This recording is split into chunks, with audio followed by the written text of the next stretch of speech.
How much of a shot do they have against Nova tonight?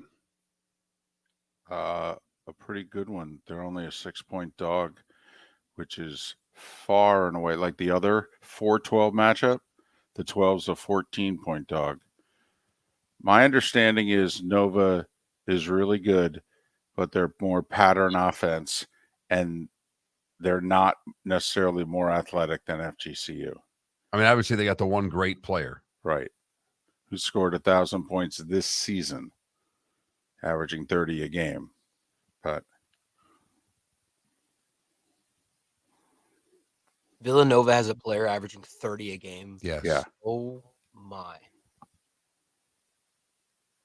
Is she a guard? I mean, she shoots all over. I watched her make some threes, so I don't know what her, I don't know if she's the 2 or the 3 or the 4, but she's 6'1". I will say that. So,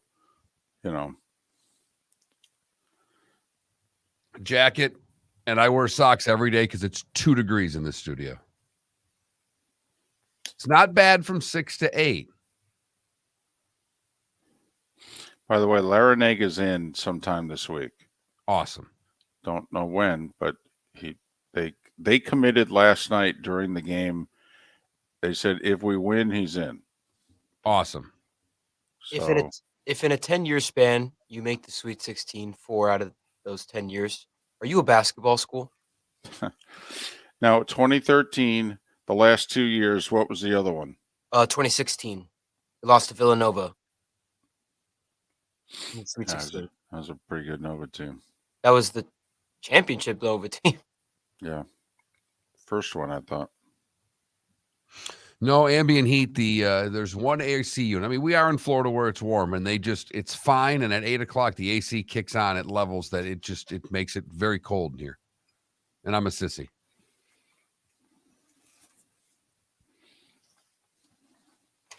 No doubt, Adam. Yeah, no doubt.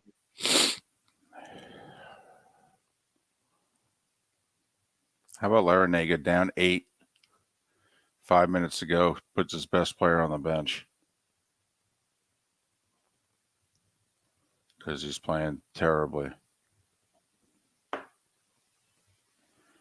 So the 2 guys I got 46 from last night, they had 12 from on Friday.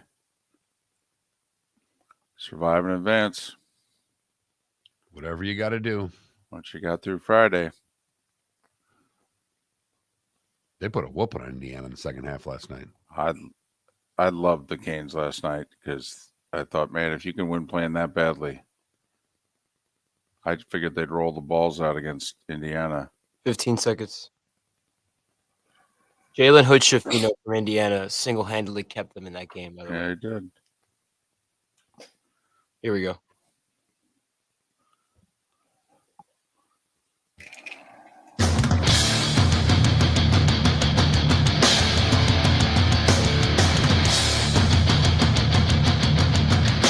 You are listening to Miller and Moulton, exclusively on the Florida Sports Network. And now, here's Mark Miller and David Moulton. Top of the morning to you. Hope you had a great weekend. St. Patrick's Day celebration or not. And hopefully you took in a lot of hoops. How the heck are you? Miller and Moulton here on the Florida Sports Network, floridasportsnetwork.com. Thanks so much for being with us. Mark, I know you always have a busy weekend. All right, playing dad to a very busy 8-year-old who's playing about 11 sports all at the same time right now. You were stupid enough to sign up to be an assistant coach for one of them. So, I mean, I get texts from you going, I'm here, I'm there, and sometimes I want to text you, sometimes I don't, but with the madness going on, I got to text you from time to time. Please tell me you were able to stay up Friday night and watch history. Absolutely. Okay. Absolutely. It was a hell of a long weekend. There's no doubt. But my St. Patrick's Day, rip it up party days have long passed me. So staying up on a Friday night, tough enough as it is, I can't do it with extra alcohol intake. So it was a very low key Friday for the wife and I.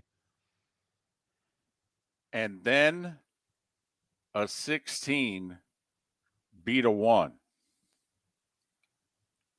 I'll tell you, this is the best damn sporting event this country has, right? It really is. I mean, some would say it's the Super Bowl, some would say it's the Masters. Now, granted, this thing goes over days, and the first and second rounds take 4 days, not including the play-in. But if we just narrowed it down to like a poll question, the first round of the NCAA tournament, just the first round, Thursday, Friday, is there anything better that we do in this country than the first round of the NCAA tournament? No. And it always delivers. It seemingly does, and it's delivering more and more lately. For as little interest as we seemingly have in the regular season, man, does it set up for a great beginning to the tournament lately. Think about what we've had go down post-pandemic. A 16's beating a 1 again, in the type of game in which we always thought if it was going to happen, that would be the type of game in which it would happen too. I mean, remember when UMBC did it to Virginia, it was so strange. We kept looking going, they're up by 15. What the heck is going on? Is this real? There was no suspense. There was shock. FDU Purdue was the suspense 116. You see the one choking. You actually see it taking place. Airballing threes, barely able to hit the rim on shots. The announcer saying, oh, they're feeling it. I mean, that's what we always envisioned if the 116 was going to happen. It would be that. And on top of it, that was the perfect one because you have this giant of a man for Purdue. And you have the smallest team in the tournament. This was the total David and Goliath. And not only that, the 16 shouldn't even be there. No, literally.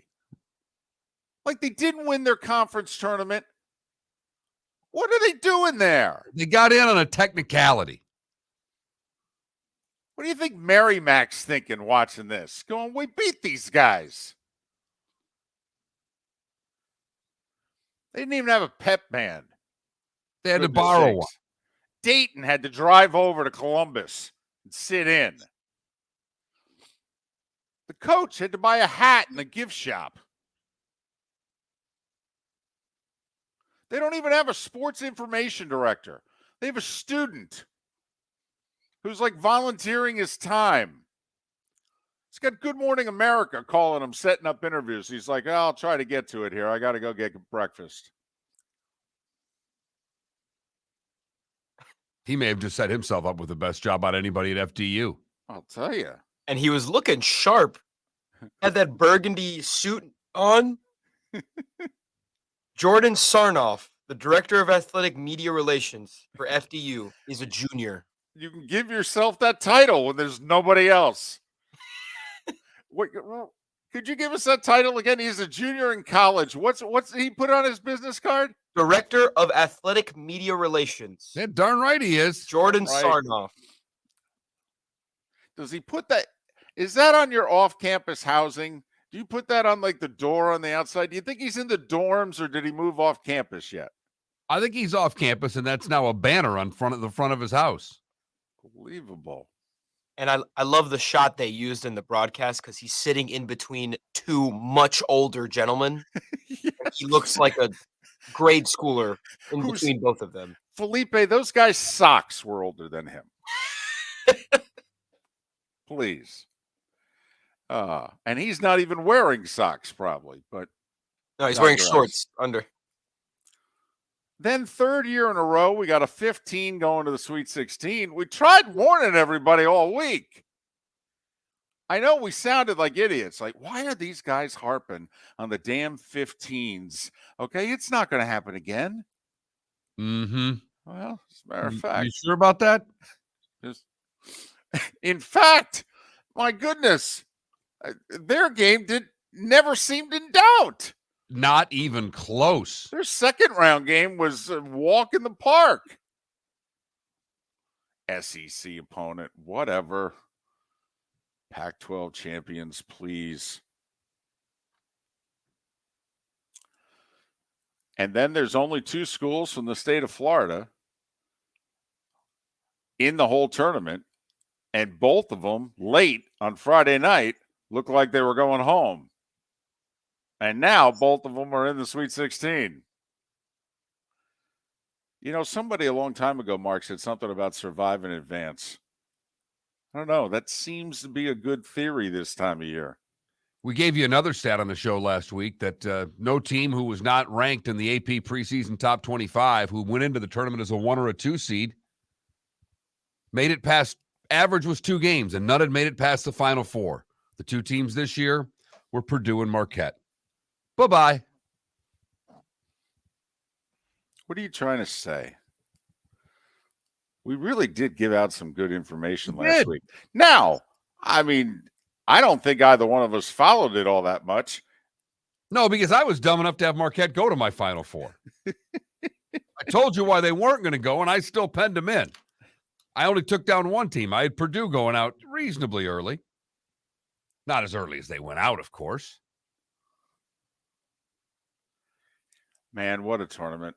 I'm good. I'm good. I know this thing's going to continue, but I got to be honest.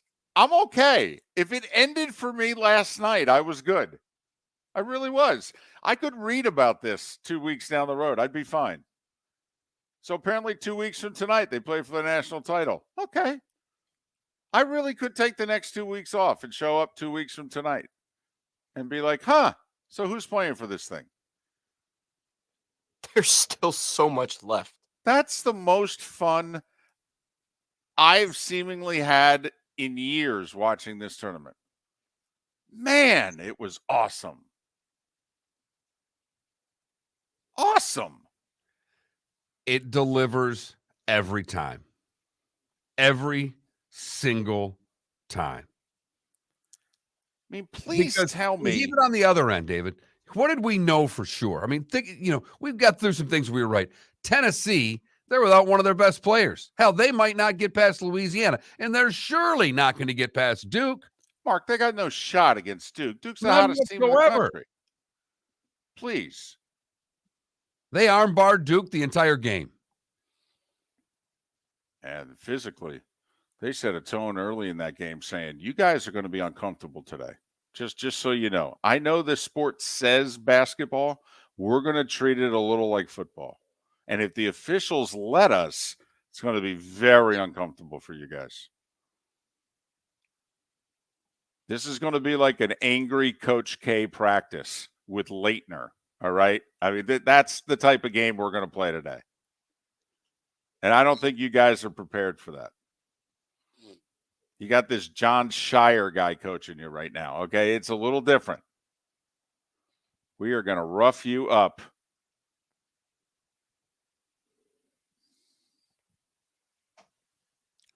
I mean, because that's the other side of this. When you're so certain of certain teams and they just get manhandled. Manhandled. Wow. That was a lot of fun. It really was. You haven't even mentioned Arkansas. Oh, yeah, that's right. 2 number ones don't make it through to the Sweet 16, including the defending national champs. First time all year, they had a halftime lead and lost. And it wasn't like a 1-point lead either. They led by 8.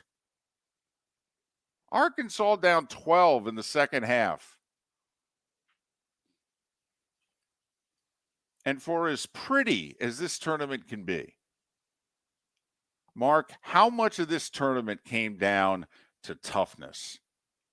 So far, it's been, I think, the mantra of the opening weekend. is its defense, the one-on-one battles for loose balls, rebounding. Offensive rebounding. FDU took it to Purdue on the glass when it mattered. Arkansas took it to Big Bad Kansas on the glass when it mattered.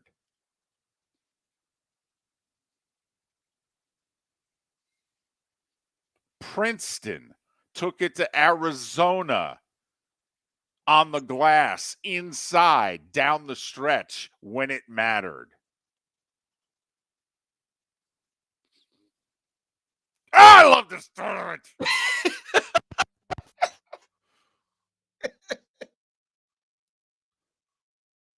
Remarkable. Absolutely remarkable. Can we do that again? I'm ready to start all over again. Right.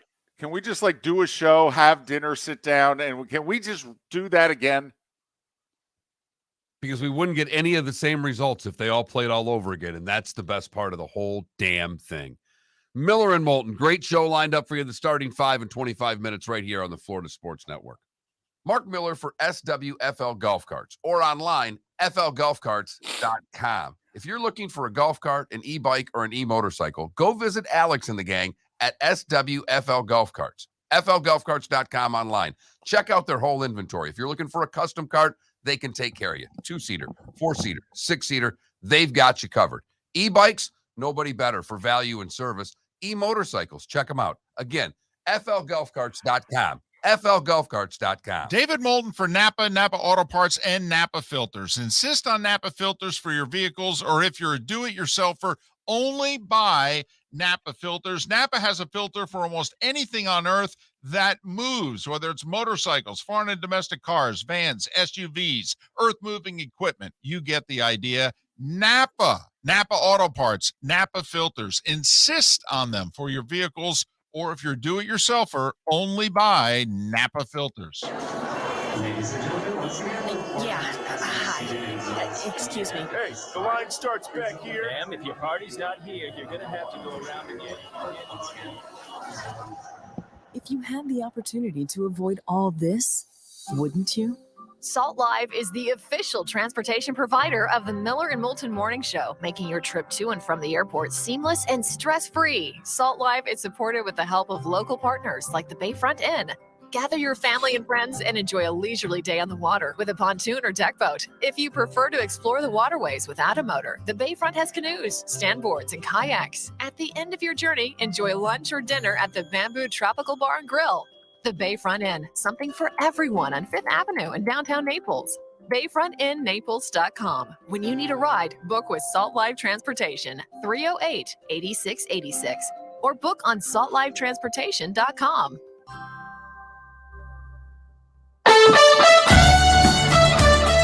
You were listening to Miller and Moulton on the Florida Sports Network.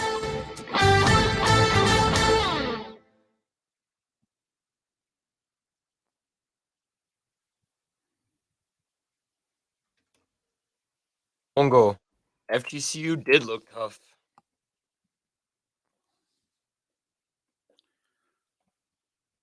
So a buddy of mine, Joe's stats guy, is working the FGCU Villanova pod there because he lives in Philly. So he just decided to stay home, take the easy work. And so he's texting me before the game. And then he sends a text at halftime when they're down 1. And he goes, "What do you think?" I go, "They haven't even started hitting threes yet." I go, "They're going to be fine." I said, "And you watch, they're going to hit a flurry of them to start the third quarter." It's like, "Why do you say that?" I go, "Because their coach is really good at adjustments." And sure enough, boom, boom, boom. God, I hope they can beat Villanova. They've never been to the Sweet 16, right?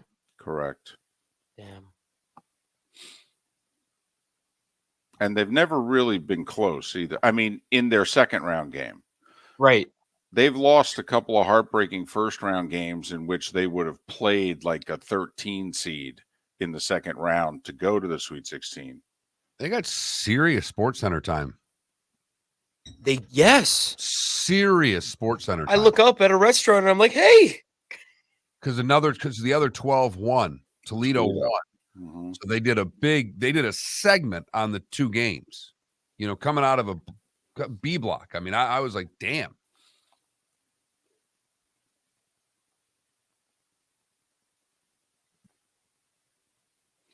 Yeah, I direct messaged Guillermo there on Friday when he sent, and I let him know, yeah, you kind of got the wrong one there. And so he sent an apology text back going, my bad. Oops, never mind. Well, the other thing about FGCU baseball is they've got some pitching injuries right now. Their ace is out. So that if you notice, they've lost their last two Friday night series, FAMU and Liberty. They're down their number one starter.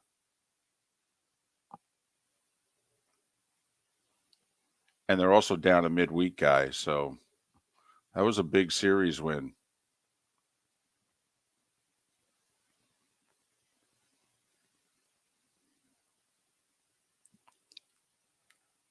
David, I went to Puerto Rico, Mexico in Miami on Friday night.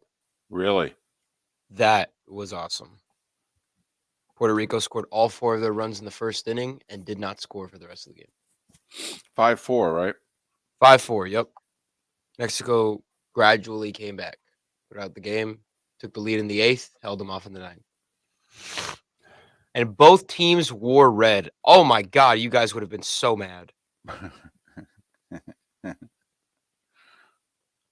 Only way you could tell the difference is the blue and the green on the hat. Well, and OK Music's not only that, you could throw in Carolina. No Duke, Kentucky, Kansas, or Carolina. Now, it'll probably hurt the ratings going forward. I mean, Alabama basketball, Houston basketball. No Villanova either. I mean, they didn't even make the tournament. But no still. Kentucky, no Kansas.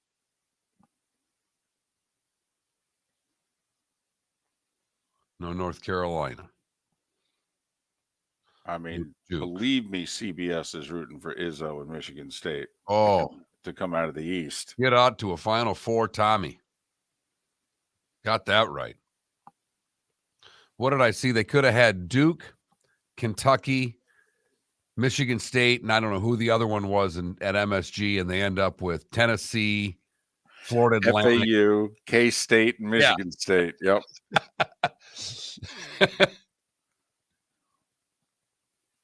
That's where it was Purdue, obviously. So, yeah, that was the one they would have had. That's where one side of the Sweet 16 is at, MSG. That's why when FDU was playing last night, they were playing to not only go to the Sweet 16, but to go to the Sweet 16 at the Garden. At the Garden. Wait, wrong you garden. Could damn near Garden. Yeah. You could damn near fit Teaneck, New Jersey in the Garden. You're listening to Miller and Moulton, exclusively on the Florida Sports Network. 21 minutes past the hour. Top of the morning to you. How the heck are you? Hope you had a great weekend. If you took in some college basketball, it undoubtedly was. Heck, even if your team went down this weekend, you have to acknowledge, man, the hoops was pretty damn good. Miller and Moulton, the Florida Sports Network, floridasportsnetwork.com. And not only that, Mark, I mean, how crazy is it? 37 teams get in for the Big Ten, and the one left standing is your alma mater. You've dogged that team all year, and deservedly so. What do they have, like 13 losses? Yeah. They're an average team. They are. And they're favored in the Sweet 16. And they're a really good three-point shooting team. And yesterday they couldn't make a three-pointer to save their lives and still win. Miami wins Friday night. Their two best players combined for 12 points. How about Jim Larinaga? Down 8, 5.5 minutes to go, and he puts his best player on the bench. Basically looks at him and goes, I don't know what to tell you. You've been terrible. We're going to try this a different way. And they end the game on a 16-1 run. Why, of course. And then you got the coach's son for Drake, who's a terrific player, tremendous shooter, 20 points a game. And he is just choking like the biggest, hairiest dog that you've seen in a long time. And he has taken his dad's team right down the pipes with him. Golly. Between that kid for Drake and between watching the three-point shooters for Purdue, thinking to myself, these guys couldn't beat us in a game of horse. What the heck? Look, at the three-point shooters for Purdue did what three-point shooters from Purdue have been doing all year long. Disappointing, especially in the latter half of the season. They did not play well. Well, you have to acknowledge, though, there's not play well, and then there was Friday night. Then there was Friday night. 5 for 26. I mean, damn. And as the announcers were pointing out, these weren't open threes. This was order a Starbucks in line open threes. I mean, my goodness, you got more people standing around you when you're waiting in line at the DMV than Purdue had FDU players near them. It's just like the guys were standing around going, shoot it! No, shoot it! We dare ya!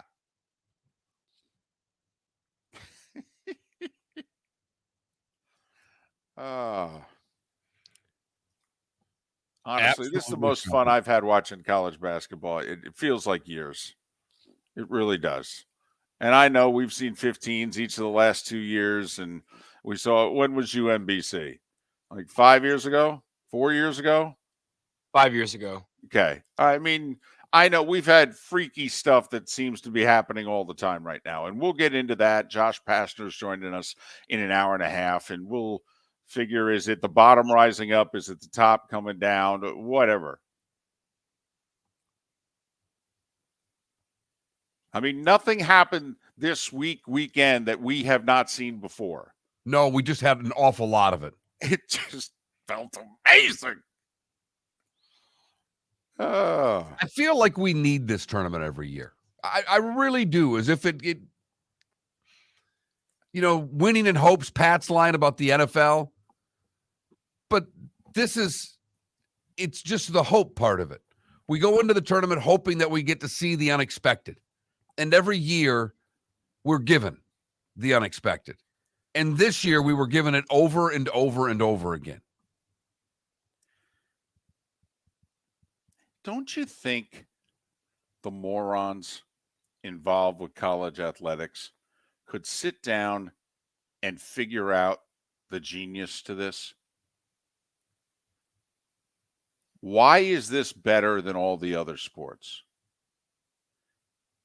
Because the little to mid-sized guy has a fair shot. That's all. Whatever happens, happens. But the genius to it is they've got a fair shot. We've talked about it all the time. Literally the entire SEC gets in the softball tournament. Literally the whole conference gets in. Doesn't matter if you're 5-13 in conference play. The whole conference gets put into the softball tournament. In college football, it's difficult to imagine one, I mean, TCU seemed like, oh my goodness, I can't believe this happened. They're a Big 12 team. Even if they're a middle of the pack Big 12 program. Don't you think Greg Sankey and the boys who want to expand this tournament, I mean, they don't want this. Why do they want to expand it, David? This is the last thing they want. Their teams get beat. Who cares? They do, obviously. They care. Greg, you got 3 teams in the Sweet 16. No conferences more. Seriously. SEC's got 3 teams in the Sweet 16. Only the Big East has as many. Greg, lighten up. Relax. So Princeton wins a couple games. What's the harm?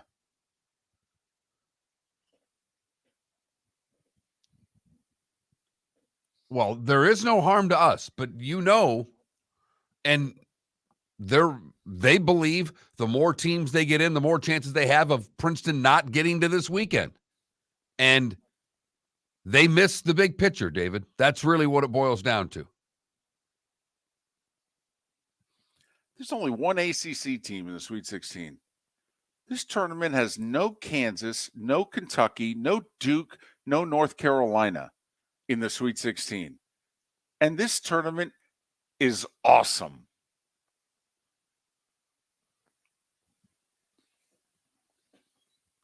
One Big Ten team, one ACC team, one Pac-12 team.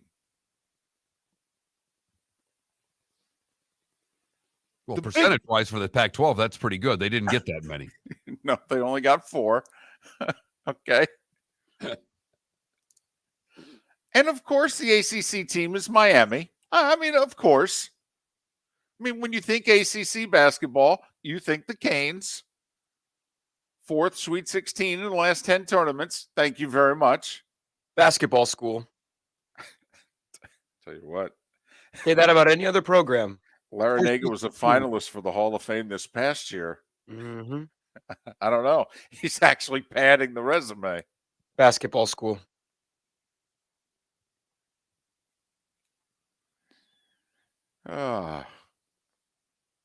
That's all. Craig Sankey, let's sit down. Have lunch. Seriously? You're going to mess this up. You're going to mess this up. Come on. Come on. You got Oklahoma and Texas. I mean, what more do you need? Still got a chance of an all-SEC final, no matter how you slice it. Right. Hell, you got a Fortune 500 company that you're in bed with. They're going to do whatever you ask them to do for the next 12 years. What more do you need? Just leave this stinking tournament alone, will you? If anything, go back to 64. You want to do anything? You want to do anything to change the tournament? Go from 68 to 64. Tell you what, you want to tinker with something? Try the college football playoff. Maybe 12's not enough. Sit down, go into the laboratory, work on something. Just whatever you do, leave the basketballs outside the door. Terrific show lined up for you today. We will talk hoop, as David mentioned. Josh Pastner, former Georgia Tech and Memphis coach, will join us. Derek Jones, he does play-by-play for Princeton, and Karl Smesko in the bonus hour. He's the FGCU women's coach. The starting 5 is on the other side right here on Miller and Moulton, the Florida Sports Network. David Moulton for Napa Auto Parts, and Napa Filters. Insist on Napa filters for your vehicles, or if you're a do-it-yourselfer, only buy Napa filters. Napa has a filter for almost anything on earth that moves, whether it's motorcycles, foreign and domestic cars, vans, SUVs, earth-moving equipment. You get the idea. Napa Auto Parts, Napa filters. Insist on them for your vehicles, or if you're do-it-yourselfer, only buy Napa filters. Ladies and gentlemen, once again. Yeah. Hi. Excuse me. Hey, the line starts back here. Ma'am, if your party's not here, you're going to have to go around again. If you had the opportunity to avoid all this, wouldn't you? Salt Live is the official transportation provider of the Miller and Moulton Morning Show, making your trip to and from the airport seamless and stress-free. Salt Live is supported with the help of local partners like the Bayfront Inn. Gather your family and friends and enjoy a leisurely day on the water with a pontoon or deck boat. If you prefer to explore the waterways without a motor, the Bayfront has canoes, standboards, and kayaks. At the end of your journey, enjoy lunch or dinner at the Bamboo Tropical Bar and Grill. The Bayfront Inn, something for everyone on 5th Avenue in downtown Naples. BayfrontInNaples.com. When you need a ride, book with Salt Live Transportation, 308-8686, or book on saltlivetransportation.com. Mark Miller for SWFL Golf Carts, or online, flgolfcarts.com. If you're looking for a golf cart, an e-bike, or an e-motorcycle, go visit Alex and the gang at SWFL Golf Carts. FLGolfCarts.com online. Check out their whole inventory. If you're looking for a custom cart, they can take care of you. 2-seater, 4-seater, 6-seater, they've got you covered. E-bikes, nobody better for value and service. E-motorcycles, check them out. Again, FLGolfCarts.com. FLGolfCarts.com.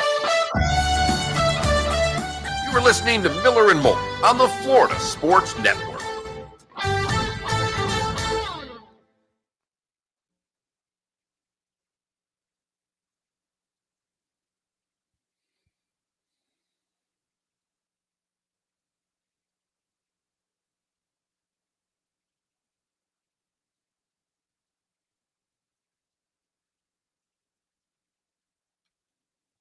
By the way, Norchadomir is the Miami Hurricanes' most valuable player in this tournament.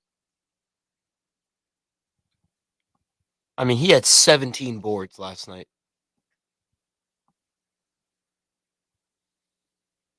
He was looking like Charles Barkley out there.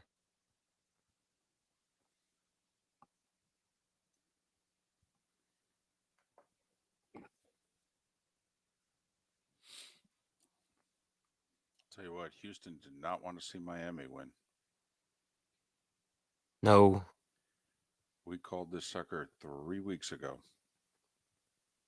But man, it's going to be tough because if Miami beats Houston, they beat winner of Texas Xavier. I think Texas is going to win that. Texas is very good.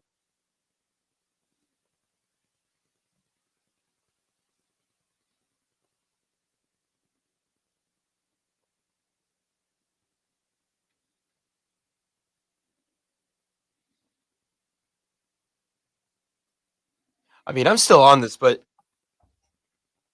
Miami's best college basketball program in Florida. Have been for a while. Yeah. I will say it. I mean, Florida State's close. Yes, they are. They're coming off the really down year, but Ham's had a good run here. Absolutely. Florida's a distant third. Yes. If they're third right now. Is FAU? No, I'm just kidding. Or maybe. I don't know.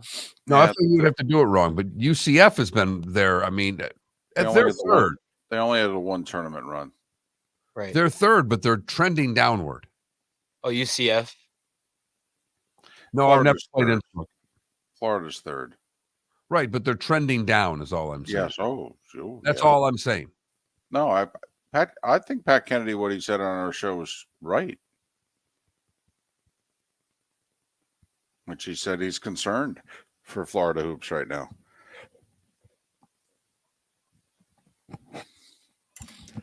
A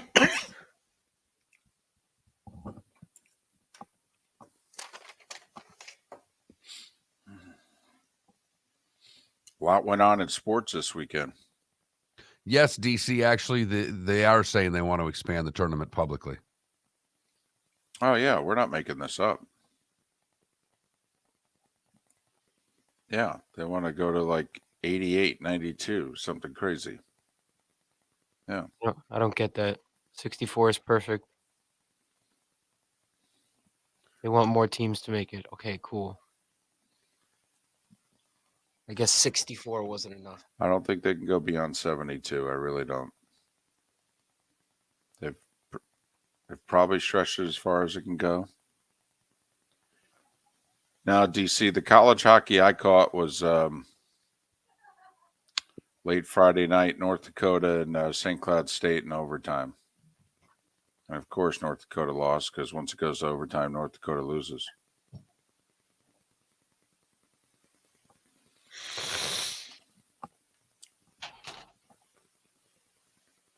I think the players just knew it was Jim Nance's last March Madness and wanted to put on a show for him. God, I wanted Houston to lose.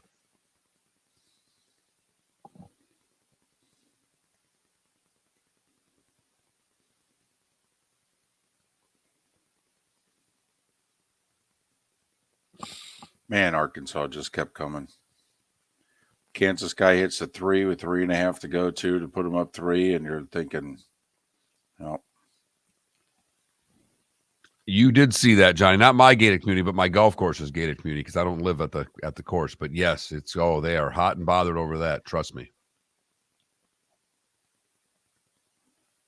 Who's trying to do that? The railroad that comes through, they're trying to make that like a rails to trails. Make it a bike trail and a walking trail, taking it right through our neighborhood, our gated community. The golf course. It's a big deal. Here we go.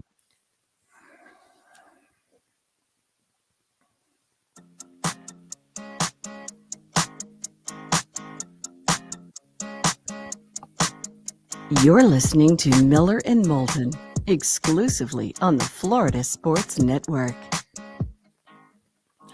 22 minutes before the hour. Miller and Moulton, the Florida Sports Network, floridasportsnetwork.com. I mean, believe it or not, there were other things that happened in the sports world this weekend besides the madness. No, really. I'll even prove it to you. Time now for The Starting Five. 5 stories you need to know. It's the Starting Five on Miller and Moulton.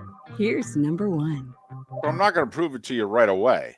First things first, there were 2 Florida schools in this tournament when it began, and there's still 2 left, even though we're in the Sweet 16. Miami, which survived Drake Friday night, they were tied with Indiana about 7 minutes in the second half, and then they said, we got this. 2 runs, Hoosiers didn't have an answer for either. 85-69 Canes, Jordan Miller with 19, Isaiah Wong with 27. So those 2 combined for 46. Against Drake, they combined for 12. 4th time in the last 10 tournaments, Miami in the Sweet 16. Made it to the Elite 8 last year before losing to Kansas. Next up for Miami, it'll be the 1 seed in the Midwest. Houston, Canes, a 7-point dog. FAU and FDU trading punches midway through the second half. Heck, trading punches with 5 minutes to go. It's a 3-point game. And then the Owls said, we got this. A couple steals, some transition buckets, throw in a 3 from the corner in front of the bench. Bada bing, bada boom. John L. Davis with 29. The Owls have won 9 in a row. And FAU is going to Madison Square Garden to face Tennessee in the Sweet 16. Love Dusty May after the game talked about it. He goes, we saw an opportunity here where the crowd would be behind us because we thought we were playing Purdue. Right. Exactly. Instead, he ended up playing a road game in the second round. 100%. He'll have a home game Thursday night, though, at the Garden. Be a late arriving crowd, though, and they'll be the early game. So they won't really pick up the FAU support till the second half. It'll be K-State and Michigan State in the Sweet 16. In the East, K-State fended off Kentucky in a good game, 75-69. And Michigan State pulled away from Marquette to win 69-60. That's a virtual pick'em, by the way. That's at the other side of FAU, Tennessee. Michigan State a 1-point favorite. Xavier's in the Sweet 16. They'll face Texas. Sean Miller beat his alma mater, Pitt, 84-73. UConn advances out west. They'll be a 3.5-point favorite against Arkansas in the Sweet 16. Arkansas having beaten Kansas. UConn handled St. Mary's 70-55. Gonzaga rallied from a halftime deficit.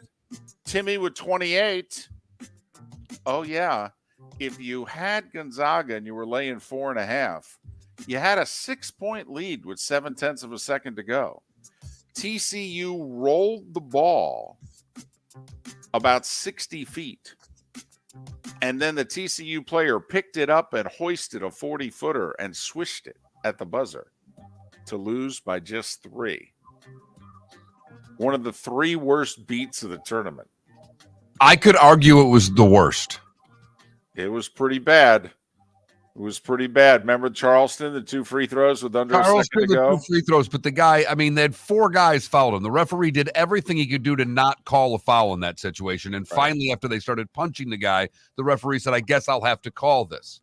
And I know A&M Corpus Christi nailed the long 3 against Alabama. But wow, that was a bad beat. By the way, for Gonzaga, it's their 8th straight trip to the Sweet 16. How about that? I'm sorry. Gonzaga, UCLA in the Sweet 16. Are you serious right now? And Creighton. You couldn't even make it past 642? No, I couldn't. And Creighton will face Princeton How in about the Sweet 16. In one of the Sweet 16s in the South. Princeton's getting 10. Could somebody just start taking the points right now? I'll get my credit card out when the segment's over. I'm getting Princeton in 10. Hell, I might take them in 10 against the Milwaukee Bucks after what I saw this weekend. My goodness. Creighton 85-76 over Baylor, one of 3 Big East teams to make it to the Sweet 16. 3 SEC teams have made it. All in all, Mark, 11 conferences are represented, which ties the all-time record in the Sweet 16. Only 3 of them with multiple bids, Big East, SEC, and the Big 12 with 2, K-State and Texas. Rick Pitino was offered the St. John's job last night, which makes me wonder why he hasn't already accepted it, to be honest with you. NIT, UCF saw their season come to an end. Oregon beat them by 14. Women's hoops had gone almost all according to form. And then late last night, Ole Miss beat Stanford at Stanford. That's a 1 seed going down, 54-49. Otherwise, yesterday, 2 1s, 3 2s, and 2 3s, all won at home as expected. If there's a Cinderella in the women's tournament, Toledo's at 12 and FGCU's at 12. And they both have second-round games later today. FGCU with the best shot of the 2 of winning. They're only a 6-point dog. Toledo's a 14-point dog at Tennessee. By the way, the Canes rallied to win their first tournament game. They face Indiana to try to advance to the Sweet 16 tonight. Indiana's a 1 seed. NBA, Heat won in Detroit, 112-100. They're a game behind Brooklyn for the 6th seed. 2 in the loss column, but a game behind the Nets. Jimmy Butler with 26. Brooklyn lost at home to Denver, 108-102. Denver's lead out west for the 1 seed is 4. Lakers beat Orlando, 111-105. LA in a 3-way tie for 9th out west. Milwaukee beat Toronto. Milwaukee with a 2.5-game lead for the 1 seed. Toronto's the 9 seed right now in the East. San Antonio rallied from a 24-point deficit to beat Atlanta 126-118. Atlanta right now fighting with Toronto as to who's going to be the 8 and who's going to be the 9. New Orleans rallied to beat Houston by 10. They're a half a game out of the play-in out west. And the Clippers moved to within a half a game of Phoenix for the 4 seed because they beat Portland by 15, while Phoenix lost to OKC by 4. OKC is currently the 8 out west. NHL, Lightning had a 2-0 lead on the Devils. New Jersey said, we'll take it from here, thank you. 5 unanswered. Jesper Pratt with a hat trick. 5-2 New Jersey. Seth will be happy when he joins us on Wednesday because he saw the Panthers rally from a 2-0 deficit and beat his Devils on Saturday. Mark, Boston beat Buffalo 7-0, and the Rangers beat Nashville 7-0 with 6 goals in the first period. These are hockey scores, not football. Thank you for the update there. No, I'm with you. St. Louis shut out Winnipeg. Vegas over Columbus. Vancouver edged Anaheim. The Wild over the Caps, but Ovechkin with 2 power play goals. He's got 39. When he scores his next one, that's 40, and he will have scored 40 goals or more in more seasons than anyone in the history of the sport. He will pass Gretzky as he is chasing Gretzky for the all-time goal-scoring record. NASCAR, they were in Atlanta. Joey Logano led the most laps, ended up winning the race. Brad Keselowski second. Logano has a 1-point lead over Chris Bell in the standings. Our buddy Ross Chastain, who finished 13th, is 5 points back in 3rd place. By the way, Tampa's Eric Almirola finished 30th in the race and is T26 in the standings. Golf over the weekend, Mark. They were northwest of Tampa at the Valspar. Taylor Moore with a late birdie to hold off Adam Schenk, along with Jordan Spieth and Tommy Fleetwood. Taylor Moore with the win by 1. Spieth and Fleetwood finished T3. Shank birdied 18, and Spieth birdied 2 of his last 3 holes coming in. The LIV folks were in Tucson, a 4-way playoff. Carlos Ortiz, Brendan Steele, Louis Oosthuizen all ended up finishing second to Danny Lee. Danny Lee with a birdie on the second playoff hole to win it, his first win of any kind in 8 years. Charles Howell, who won the first LIV event, finished a shot out of the playoff. NFL news from the weekend. Dallas sent 2 draft picks, a 4th next year and a 5th this year, to Houston for wide receiver Brandon Cooks. Houston then spent a whole ton of money on Laramie Tunsil, signed him to a 3-year, $75 million extension. Makes him the highest paid offensive lineman in the NFL for the second time in his career. Laramie Tunsil. The Steelers signed Eagles guard Isaac Samalo to a 3-year deal. Second free agent signing on the offensive line for the Steelers. Tampa's losing guys. Reports this morning they're going to lose cornerback Sean Murphy Bunting to Tennessee on a 1-year, $5 million deal. And they began the weekend by losing Rakeem Nunez-Roches to the Giants. They tried to make up for that by signing Rams defensive tackle Greg Gaines to a 1-year deal. Chauncey Gardner-Johnson, late last night, signed a 1-year, $8 million deal with the Lions. And Adam Thielen signed a 3-year deal in Carolina. World Baseball Classic. U.S. was busy this weekend. First on Saturday, they were trailing Venezuela 7-5 in the 8th until Trey Turner hit a salami. U.S. won 9-7, advanced to the semis last night, and then they routed Cuba 14-2. Trey Turner hit 2 more homers. The U.S. And they celebrated, unbelievably. Both teams, a lot of celebrations, a lot of coordinated celebrations. It was really fun. Yes. And this just in, since the players knew that you could celebrate, nobody got mad at the celebrations. Translation, no unwritten rules. And it worked just fine. Maybe we should try that. Maybe some old baseball managers should watch the World Baseball Classic and realize that fans enjoyed it. The U.S. off today. They'll watch Mexico and Japan play in a semifinal. Winner to face the U.S. on Tuesday. I think Japan's holding Ohtani back to pitch against the U.S. on Tuesday, potentially.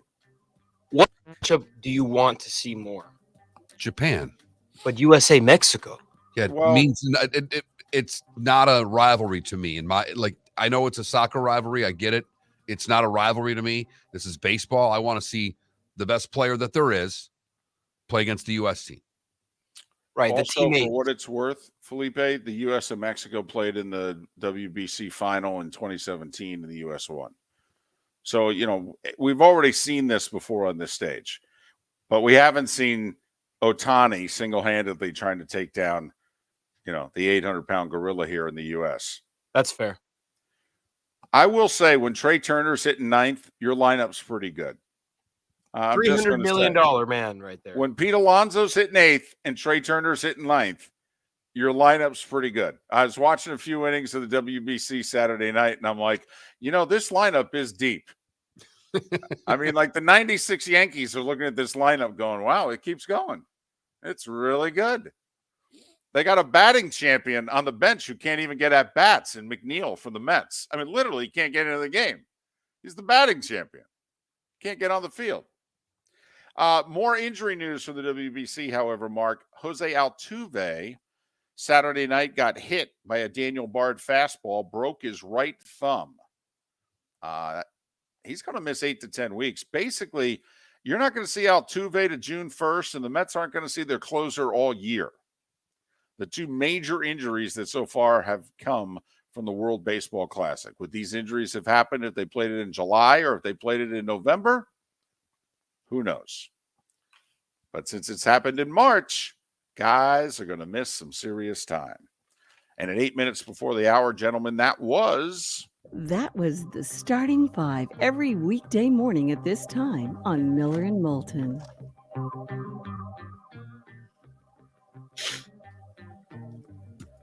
I mean, I didn't get to XFL scores, if that's okay. No, I mean, you did live golf. I don't think you can really do live golf and XFL in the same segment. I don't think it's allowed in the sports radio world right now. One obscure sport at a time. We're not that desperate yet. That'd be a hell of a poll question, though. Right? Which thing that you're not watching could you possibly stop and watch? Anyway. But That's a great poll. I mean, for obscure poll questions, text the show. That's what I want to know. What one are you more interested in? 21,000 is the text line, 21000. Miller and Moulton. Thanks so much for listening. Josh Pastner coming up in the 7 o'clock hour right here on the Florida Sports Network. Ladies and gentlemen, once again. Yeah. Hi. Excuse me. Hey, the line starts back here. Ma'am, if your party's not here, you're going to have to go around again. If you had the opportunity to avoid all this, wouldn't you? Salt Live is the official transportation provider of the Miller and Moulton Morning Show, making your trip to and from the airport seamless and stress-free. Salt Live is supported with the help of local partners like the Bayfront Inn. Gather your family and friends and enjoy a leisurely day on the water with a pontoon or deck boat. If you prefer to explore the waterways without a motor, the Bayfront has canoes, standboards, and kayaks. At the end of your journey, enjoy lunch or dinner at the Bamboo Tropical Bar and Grill. The Bayfront Inn, something for everyone on 5th Avenue in downtown Naples. BayfrontInNaples.com. When you need a ride, book with Salt Live Transportation, 308-8686, or book on saltlivetransportation.com. David Moulton for Napa Auto Parts, and Napa Filters. Insist on Napa filters for your vehicles, or if you're a do-it-yourselfer, only buy Napa filters. Napa has a filter for almost anything on earth that moves, whether it's motorcycles, foreign and domestic cars, vans, SUVs, earth-moving equipment. You get the idea. Napa Auto Parts, Napa filters. Insist on them for your vehicles, or if you're a do-it-yourselfer, only buy Napa filters. Mark Miller for SWFL Golf Carts, or online, flgolfcarts.com. If you're looking for a golf cart, an e-bike, or an e-motorcycle, go visit Alex and the gang at SWFL Golf Carts. flgolfcarts.com online. Check out their whole inventory. If you're looking for a custom cart, they can take care of you. 2-seater, 4-seater, 6-seater, they've got you covered. E-bikes, nobody better for value and service. E-motorcycles, check them out. Again, flgolfcarts.com. flgolfcarts.com. Miller and Moulton here for the Clutch Vodka Play of the Day.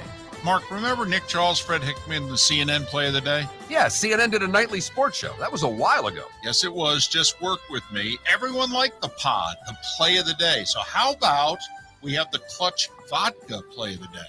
Sounds good. Fun. Smooth. Like Clutch Vodka. Listen weekday mornings for the Clutch Vodka Play of the Day. That's Clutch with a K. Located on the East Trail, locally owned Naples Tiki Bar and Grill is an outdoor eatery next to the Hitching Post Shopping Center. Island-inspired food with a true tiki theme. The best place in Naples to enjoy the beautiful weather in Southwest Florida. The Naples Tiki Bar and Grill offers a great menu for dine-in or takeout. Enjoy our famous pulled pork, huge burgers, and tiki bar cocktails. Don't miss happy hour every day from 3 to 6 and live music 7 days a week. See you soon at the Naples Tiki Bar and Grill, 11498 Tamiami Trail East. You were listening to Miller and Moulton on the Florida Sports Network.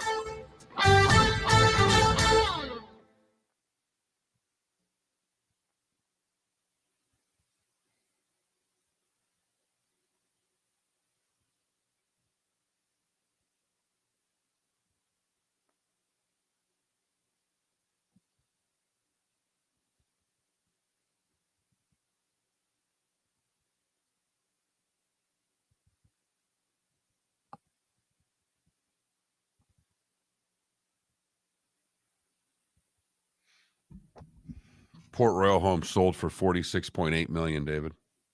Is that all? Single largest home sold in Collier County, largest priced home Where?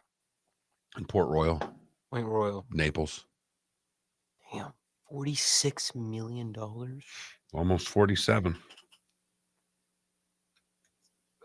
Where is this house?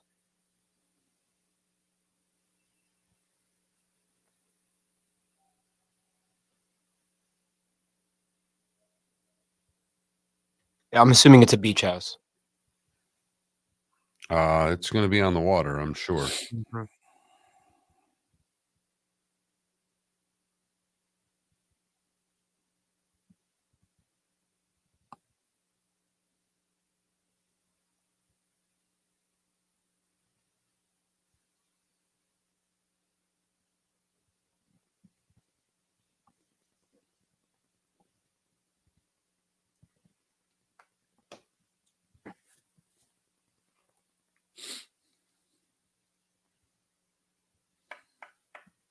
Yes, Jeff. Coach Yo. By the way, she had a very classy tweet afterwards.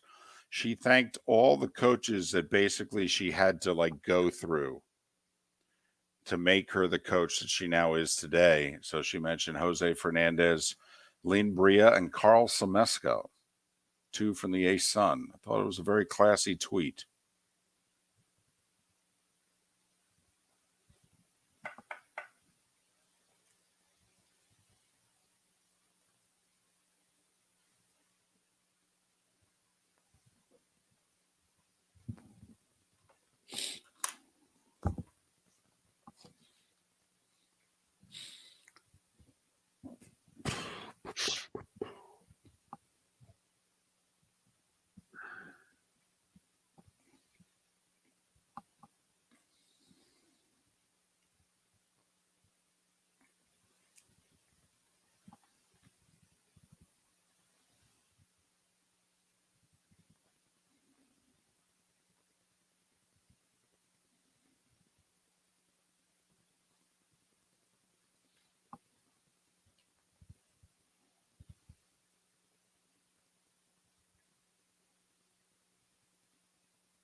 $20 seconds.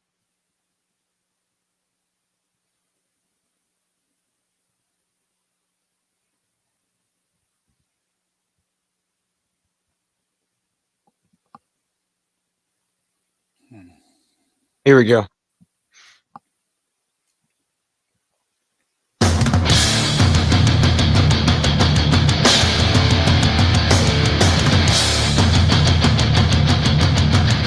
You are listening to Miller and Moulton, exclusively on the Florida Sports Network. And now, here's Mark Miller and David Moulton. Hour 2 of Miller and Moulton. Thanks so much for being with us. Florida Sports Network, floridasportsnetwork.com. The Clutch Vodka play of the day coming up in roughly 25 minutes' time. Josh Pastner, staking 2 different teams to the tournament, will join us in an hour to assess the tournament as a whole. About 90 minutes from now, Derek Jones, who's an ESPN play-by-player, but he's also the voice of Princeton. Derek will join us to talk about the Tigers going someplace they haven't gone since 1967. Oh. And in the bonus hour, Karl Smesko, the women's coach at FGCU, will join us 2 hours from now. He's single-handedly responsible for me watching women's college basketball. Wow. That's you know, impressive. I've been hanging out with you a long time, and I was not at all interested until we started covering a couple of the tournaments. And he had a really good player, Whitney Knight. And I was like, damn. I watched her play, and I was just like, damn, this Right. girl play. Uh-huh. And that changed me forever. Yep. The one thing that tournament needs, though, that tournament needs to let its talent trickle down. The men only have 13 scholarships to a team. The women have 15, so not as much talent trickles down. Also, while it's difficult enough at least FAU could get Florida on their schedule this year, like they did. They went to Gainesville and beat the Gators. Usually the mid-majors on the men's side could find one game, maybe two, against a Power 6 school, if you will. And we say Power 6 in basketball because we include the Big East. But on the women's side, it's very difficult to get those games.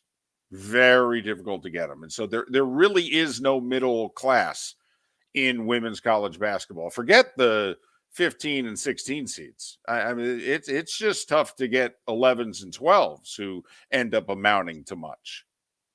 2 12s winning. I think that's the first time that's happened in how long? I mean, the fact that Toledo and FGCU won, I don't know if they've ever had 2 12s win in the same tournament. That's how unusual upsets are on the women's side. Stanford losing as a 1, even more shocking to get bounced before the Sweet 16. Especially since in women's basketball, the top 4 seeds all play at home in the first 2 rounds. So you have to not only perform the upset, you have to do it on the road. And the 2 12 seeds will play true road games tonight on the women's side. One a 6-point dog, one a 14-point dog. It's the one great thing about the men's tournament is Fairleigh Dickinson starts getting it going on against Purdue. Everybody in the building that's not a Purdue fan immediately becomes an FDU fan. Did you catch Matt Painter post-game Friday night? It was remarkable. It is a textbook in maturity, in professionalism, in class, in how it is you handle something that is that disappointing, that shocking to your system.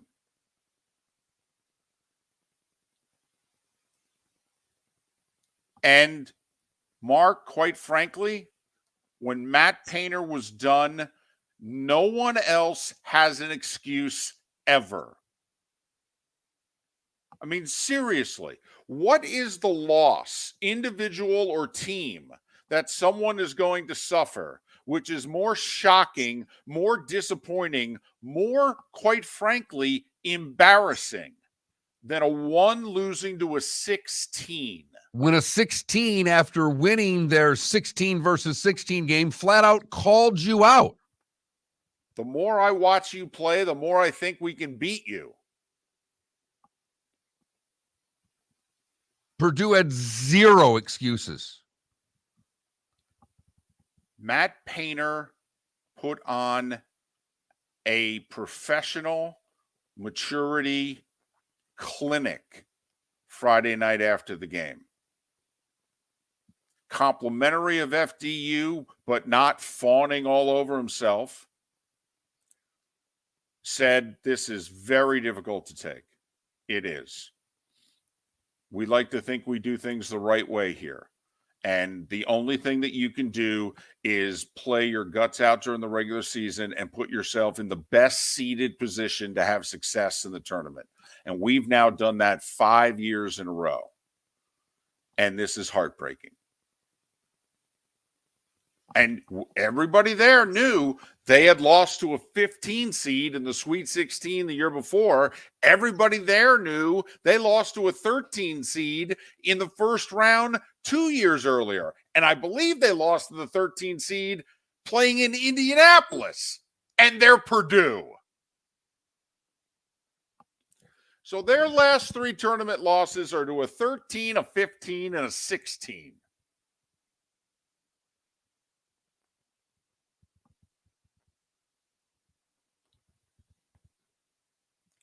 There are some, Mark, that felt that that's the biggest upset in men's college basketball history because of the point spread, because of just the fact that literally FDU shouldn't even be in the tournament.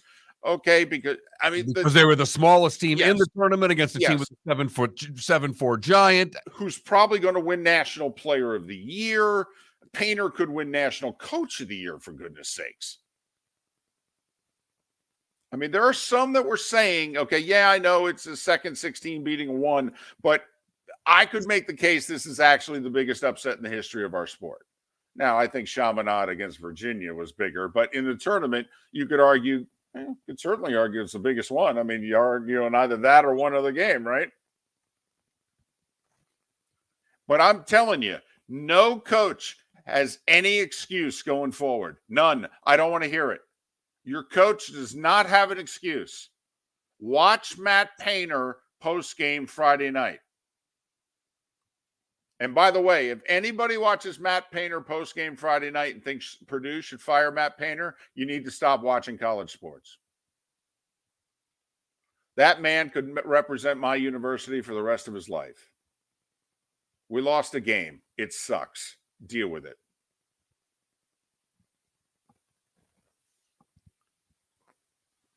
Two ones going down already. Purdue, the first, obviously, to the 16, but Arkansas taking out Kansas yesterday. Musselman taking his shirt off again. He's a nut. And I love him for it. I happened to be watching the early morning Sports Center on Saturday, I guess, when they show him ripping his shirt off. And the anchor just says, if that's what he does for the first round win, I'll hate to see what he does if he gets to the Final Four. He needs those rip-off pants that the players wear. Right. The warm-up sweats that he can just... His name is Muscleman, and he's showing off his muscles. Pretty I mean, good come on shape for now. a guy who's in his, early 50s now? He's in really good shape. Oh. You'd want to make fun of him for ripping his shirt off, but then he rips his shirt off and he looks good. It's embarrassing to the rest of us is what it is.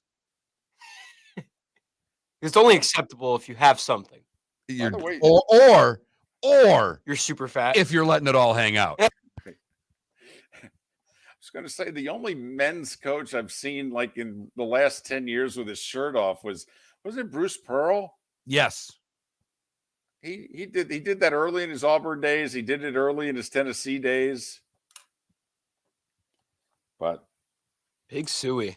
Third straight year. That's the other thing. Okay. So you beat Kansas. You take your shirt off. You stand on the scorer's table there. And with your shirt off, you lead thousands of people into a Woo Pig Suey chant.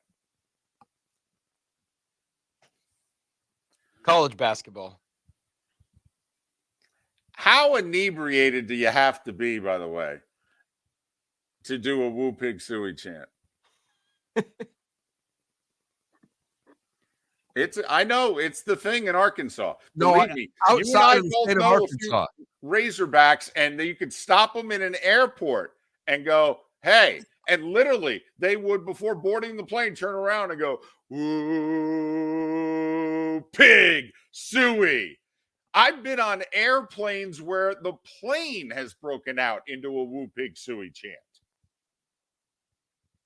It happened this past year. We were doing Arkansas, Alabama early in the season, flying into Fayetteville. All of a sudden, in the middle of the flight, one of the flight attendants got on the microphone and said, "Roll Tide." And that was it. We had a nice quiet flight going until that happened. Then we had 10 minutes of Woo Pig Suey. And you didn't join in? No. Nope. I was one of 3 neutral people on the flight. And I'm hoping the other 2 were the pilots. That would be something if the pilot jumped on the intercom and did it with him. Third straight year, by the way, Arkansas in the Sweet 16. The list. Gonzaga 8 Sweet 16s in a row. Houston 4. Arkansas, UCLA 3, Miami 2. Those are the only 5 schools that have made multiple Sweet 16s in a row. Gonzaga, Houston, Arkansas, UCLA, Miami. I'll tell you what, Houston was impressive with their second half against Auburn because Auburn played perfect in the first half, and Houston showed just how gutty they are in that game. Miami against Houston. Next round. Miami's getting 7. It's a lot of points to give to the Canes, isn't it? Especially when they're playing men. I mean, the Canes are an experienced team. Princeton's getting 10. Miami's getting 7. That just seems like a lot. The Princeton, I get, it's the second weekend. After the euphoria of getting there is over, now they've got to go play someone that they are not as good as. By the way, when it's your year, Alabama's road to the Final Four, there's a 5, a 6, and a 15 standing in their way.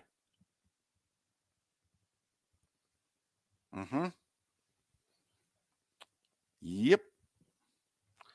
Sometimes when it's your year, it's your year. And if you were a 1, just getting through the first weekend was obviously difficult enough. And things are starting to line up, perhaps, for the Crimson Tide. Only 9 of the 16, Mark, in the Sweet 16 should be there by seeding. 2 1s, 2 2s, 3 3s, 2 4s. So we got 7 imposters in the Sweet 16. And they are what give this tournament spice. Miller and Moulton. David Moulton for Napa Auto Parts, and Napa Filters. Insist on Napa filters for your vehicles, or if you're a do-it-yourselfer, only buy Napa filters. Napa has a filter for almost anything on earth that moves, whether it's motorcycles, foreign and domestic cars, vans, SUVs, earth-moving equipment. You get the idea. Napa Auto Parts, Napa filters. Insist on them for your vehicles, or if you're do-it-yourselfer, only buy Napa filters. Located on the East Trail, locally owned Naples Tiki Bar and Grill is an outdoor eatery next to the Hitching Post Shopping Center. Island-inspired food with a true tiki theme. The best place in Naples to enjoy the beautiful weather in Southwest Florida. The Naples Tiki Bar and Grill offers a great menu for dine-in or takeout. Enjoy our famous pulled pork, huge burgers, and tiki bar cocktails. Don't miss happy hour every day from 3 to 6, and live music 7 days a week. See you soon at the Naples Tiki Bar and Grill, 11498 Tamiami Trail East. Miller and Moulton here for the Clutch Vodka Play of the Day. Mark, remember Nick Charles, Fred Hickman, the CNN Play of the Day? Yeah, CNN did a nightly sports show. That was a while ago. Yes, it was. Just work with me. Everyone liked the pod, the Play of the Day. So how about we have the Clutch Vodka Play of the Day? Sounds good. Fun. Smooth. Like Clutch Vodka. Listen weekday mornings for the Clutch Vodka Play of the Day. That's Clutch with a K. Mark Miller for SWFL Golf Carts, or online, flgolfcarts.com. If you're looking for a golf cart, an e-bike, or an e-motorcycle, go visit Alex and the gang at SWFL Golf Carts. flgolfcarts.com online. Check out their whole inventory. If you're looking for a custom cart, they can take care of you. 2-seater, 4-seater, 6-seater, they've got you covered. E-bikes, nobody better for value and service. E-motorcycles, check them out. Again, flgolfcarts.com. flgolfcarts.com. You were listening to Miller and Moulton on the Florida Sports Network.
So wait a minute, fairly, yeah, KW, there's a lot of teams that don't send radio people to games in the tournament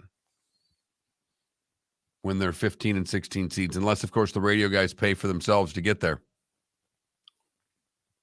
Yep. Did FGCU do that? The only time FGCU helped me out was the first time when they went to the Sweet 16. Okay. The 2 times they went to the tournament after that. Even in 17? Well, 2017 was Orlando. Oh, okay. All right. And I just got in the car and drove. But I had to pay for a hotel room. And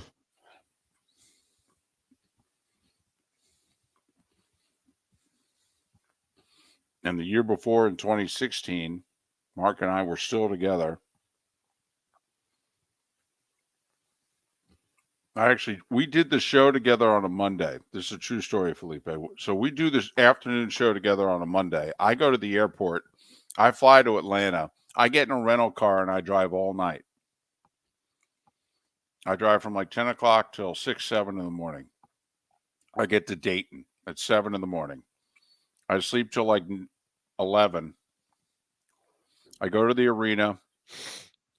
I set up the equipment courtside, eat lunch, do the show, which leads directly into FGCU, pounding FDU, get in the car at 9 o'clock, drive through the night to Charlotte, North Carolina, because that's where the Beasley radio studio was. Got a hotel room, got up. We did the 10 to noon show. No, we did our normal afternoon show on Wednesday. I went back to bed, got up Thursday, did the 10 to noon show with Mark leading into the tournament, got in the car, drove the 3 hours to Raleigh, set up the equipment, and did FGCU North Carolina Thursday night, drove back to Charlotte after the game, only did one of the 2 hours on Friday because I said to Mark, I don't think I can do all 2. I think I'll miss my flight out of Atlanta. And there was a lot of traffic, and it was a good decision that we made. And so I left the 2-hour show a little early, drove to Atlanta, and made the flight back to Southwest Florida. Jeez. FGCU paid for none of it. Lovely.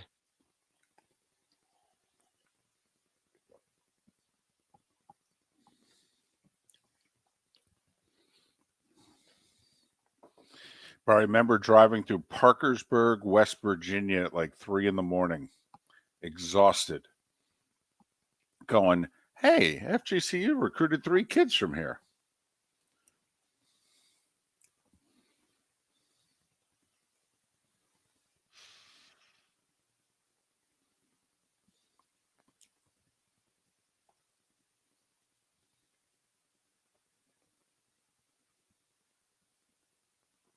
$15 seconds.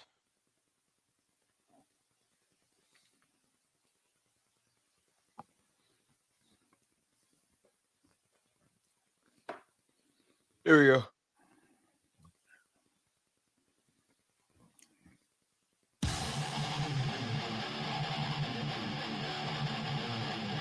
You're listening to Miller and Moulton, exclusively on the Florida Sports Network. 21 minutes past the hour. Miller and Moulton, the Florida Sports Network, floridasportsnetwork.com. Thanks so much for being with us. You know, if you took hoops out of it, it was a pretty good sports weekend. I mean, the golf was good. The World Baseball Classic was excellent. NASCAR had its race in Atlanta. Joey Logano won. I mean, you know, the NFL, we still got players that are getting up and moving. Bucks losing more than they're adding. Dolphins adding more than they're losing. Man, I listened to an interview over the weekend with Jeff Wilson, Dolphins running back. I was ready to get out of the car and start hitting people. Man, oh man. The Dolphins players are selling it. Don't even need the media. They are fired up, Mark. They love each other. They can't wait. They love the coach. They love each other. They are going to win a Super Bowl. They are ready. Well, if all you needed was love for a Super Bowl, then they're there. The problem is they need the quarterback to stay upright. They do. And boy, according to Jeff Wilson, I mean, he is the left-handed Dan Marino with a heart. I'm telling you, I was ready to get out of the car, get in a 3-point stance. You know how sometimes you're listening to an interview, you just pull over and you're listening? I'm in a convenience store parking lot. And, you know, if you hang out at a convenience store in the parking lot for more than like 3 minutes, you think this person's about to do an illegal drug deal. And I'm sitting and listening to an entire radio interview in the parking lot. I got people like looking at me, literally in the middle of the interview. Somebody knocks on my window. You okay? Yeah, I'm fine. I'm listening to an interview. The Dolphins are going to win a Super Bowl. Leave me alone. Man, are they happy. Never Exciting. good to make a futures bet after hearing one of those interviews, David. You No! can directly out of context. You put a little bit too much money. I had to remind myself it's direction. March. Can I just throw this out there? Dolphins total wins 11.5 over under. Under. They're in the AFC, they're in the East, and they're playing the NFC East as a crossover. No, under. Hell, you go 12-5 in the AFC East next year, you're good. Now, You I may be think you're better than probably a game and a half off of where it'll be. It'll be between 9.5 and 10. Yes.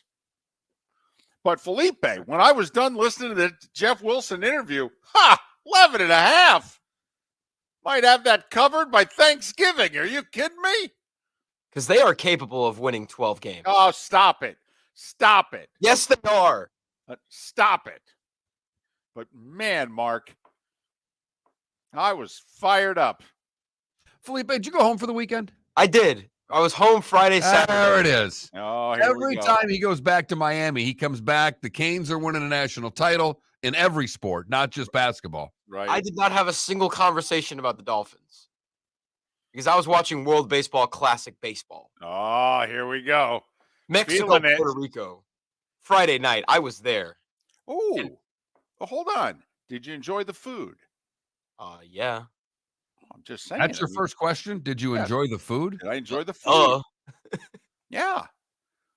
You got to admit, okay, the concourses there are big, wide, an array of food on that concourse that you don't get most places. Okay, I was just wondering if Felipe enjoyed the food. But the food wasn't what I enjoyed. Okay. It was everything else. It was the band of Puerto Ricans next to the left, to the right, behind, and in front of me. Felipe, did you do any R&D while you were there? And by that, we mean, did you walk up and start asking people questions, bringing in information? That's when you're on the road. That's what you have to do. That's Miller and Moulton's thing. When we go on the road, we do R&D. So it sounds like you just observed. I usually do that when I travel to go watch a sports event, but how could I when all I was doing the whole game was dancing? Well, but that's okay. You dance right on over to people and go, hey, isn't this fun? You ever been to a Marlins game? I mean, that's what I would have done the whole time. Hey, did you know that there's an MLB team that plays here? Yeah. Hey, you ever been here before? No, man. Okay, that's all. That's all I'm trying to find out.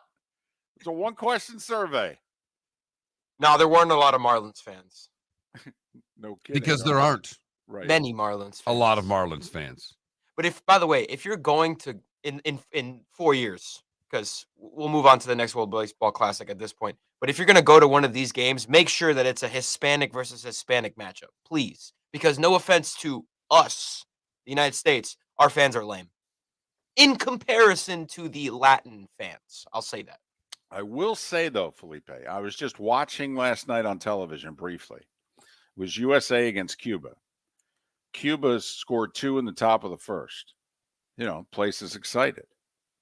All right. But when you're part of the quote unquote home crowd and the visiting crowd, so to speak, is really getting into it, Mark, you know it kind of riles up the home crowd, kind of like, oh, yeah? Well, we'll show you. But what Felipe is speaking of is not necessarily what we are good at, David, as American fans, is one thing: loud. Yes. We're loud. We're just loud. We're loud Americans. The Hispanic audience is going to be dancing and singing and chanting, and it's much more like a soccer game than it is a baseball game to us, I would say. Is that kind of where you're going? Yeah, yes. It's cooler. Mark, I thought you were going there. You said dancing and singing, and I, of course, immediately then said, oh, they're grooving to the music. I mean, it's a 3-2 count. Oh, strikeout. Well, I'll tell you what, Felipe, they got nothing on Jeff Wilson of the Dolphins. He was more excited than a Mexican Puerto Rico World Baseball Classic crowd. I'll tell you, sold me. Had Moulton in the 3-point stance in the parking lot in interview Jacksonville in March, ready to just take out the 63-year-old woman going in trying to buy a soda. Felipe, it's that time once again. Clutch Vodka, play of the day. What do you got? Well, on Mondays, I usually do the best play of the weekend. And speaking of Latin Americans, Trey Turner was clutch against the Team Venezuela on Saturday night with this grand salami to take the lead in the 8th inning. 0-2.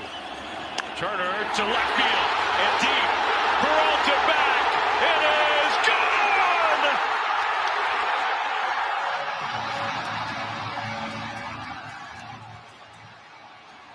USA! I mean, listen to that crowd, those loud Americans.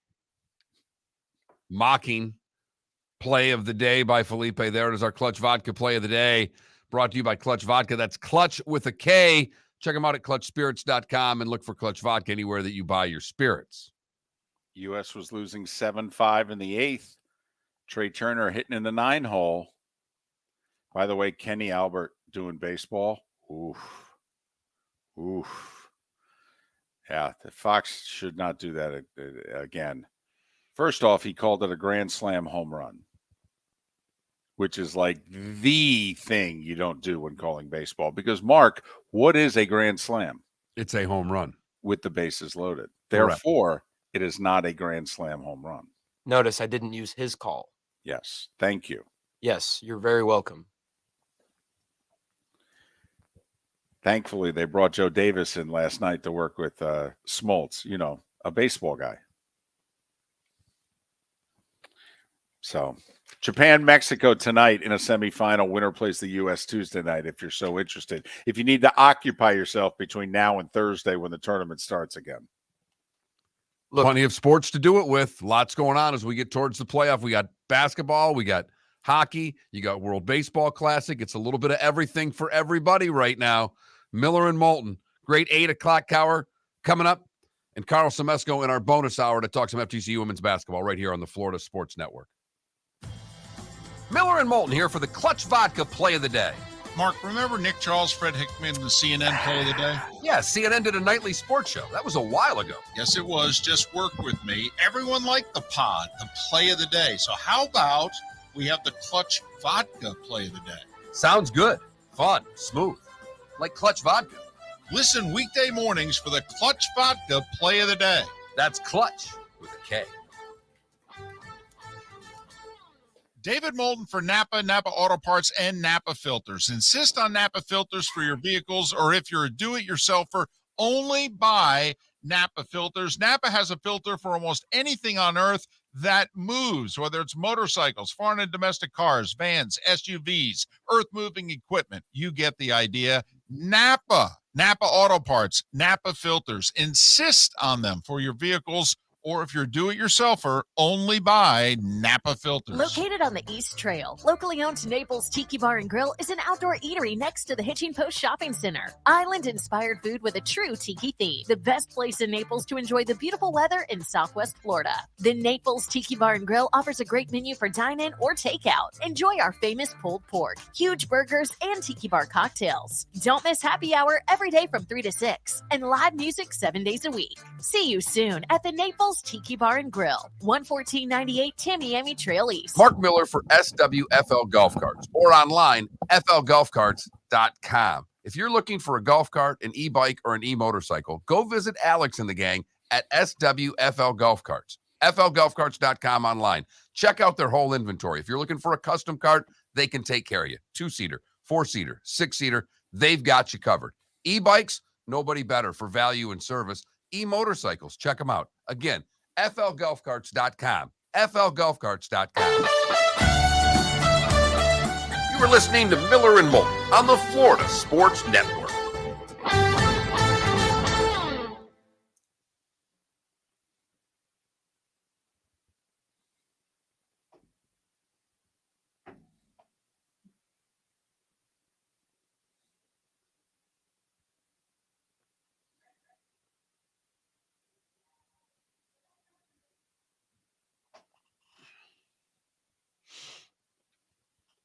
So Baez hits a 3-run shot in the first inning of that game I was at.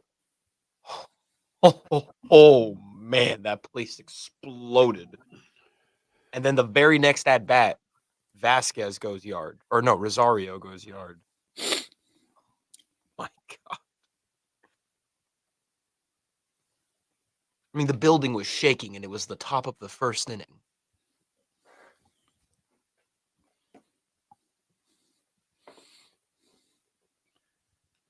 And by the way, they cannot have any World Baseball Classic game anywhere else except Miami. It is the best location on earth to have these games.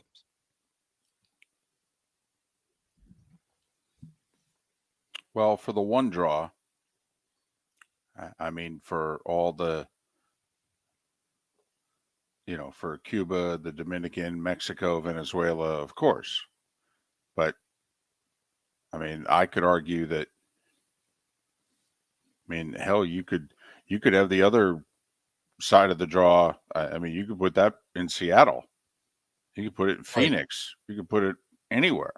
Closer to the Eastern Hemisphere.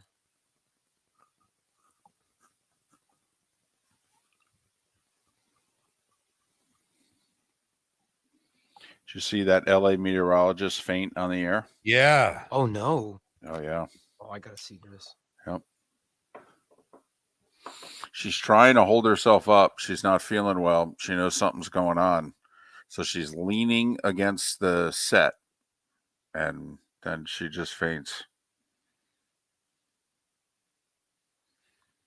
So Sports Business Journal ranks the top 50 cities in America for the best opportunity and environment to conduct sports business. Number one city, according to them, Dallas. Wow. New York, Charlotte, Minneapolis, Atlanta, LA, Vegas, Nashville, Chicago, Phoenix. Best opportunity and environment to conduct sports business.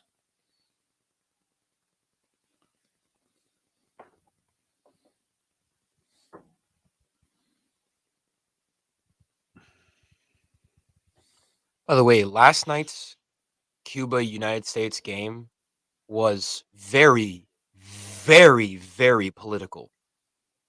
Yeah. Like, Felipe. there were like 5 people that ran on the field. Apparently, they were denying signs that said, like, Viva Cuba, like, Free Cuba, all that stuff, just denying them at the door. People had to sneak in signs. There were chants the whole game just because it was a blowout. But once people realized it was over, it turned into a political rally.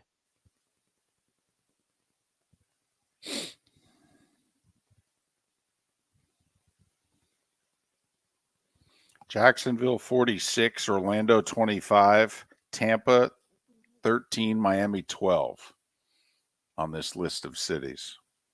Oh, okay.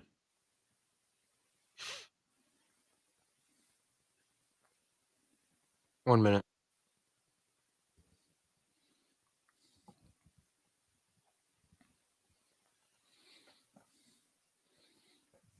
Felipe, anything having to do with Cuba in Miami is political. Anything.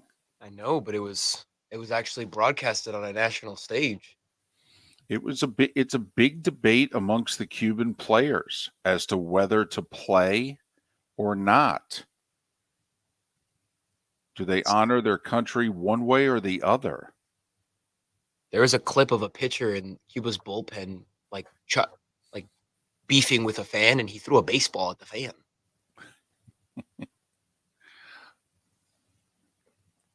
All right, we're coming back.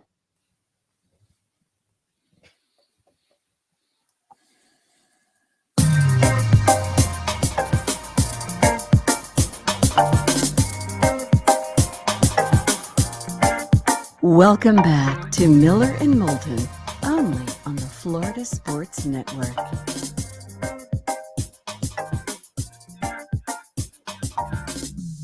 "22 minutes before the hour, Miller and Moulton, Florida Sports Network, floridasportsnetwork.com. Josh Pastner will join us at the top of the hour. We'll take a look at the tournament as a whole. Princeton, one of the big stories of the tournament. Their play-by-play voice, Derek Jones, will join us 1 hour from now. Third year in a row mark of 15, making it to the Sweet 16. Think about the last 10 tournaments, because obviously the 2020 tournament didn't happen. So going back to 2013. If you go back to 2012, we've had 8 15s win games. 8. In the last 11 NCAA tournaments, we've had 8 15s win games. That's number one. We've had 4 15s make it to the Sweet 16. We've had 2 16s win. I mean, come on. This is all since 2012, 2013. I mean, there's got to be a conclusion we can draw from this, right? Oh, absolutely. There's a lot of conclusions we can draw from this. What are they? Sports watered down at the top a little bit. I think a lot of it. Competition's never been better in college basketball. The transfer portal can change a team's fortune around overnight. And the other part of this, particularly in the last 3 years, is the COVID relevancy of teams having 5th and 6th year seniors playing basketball, David. That's the biggest part of this. I thought it was interesting, they'd go back to the studio, the San Diego State game. Barkley's like, they're men. Look at those guys. And I just think it's obvious with some of these teams keeping players around that they have, and we've always seen this when you've had senior-led teams, but now these mid-major teams can have, in the COVID years, have had beyond senior-led teams. And think about the fact that before 2018 and before COVID, the best teams were young, full of one-and-done guys, top freshmen. 100%. But yeah, veteran teams. Well, think about Princeton. So the 2020 Ivy League tournament gets canceled. Yale won the regular season by a game over Harvard. They therefore declared the Ivy League champion. They would have represented the conference if the tournament had taken place. Remember, what does the Ivy League do in 2021? The Ivy League cancels sports.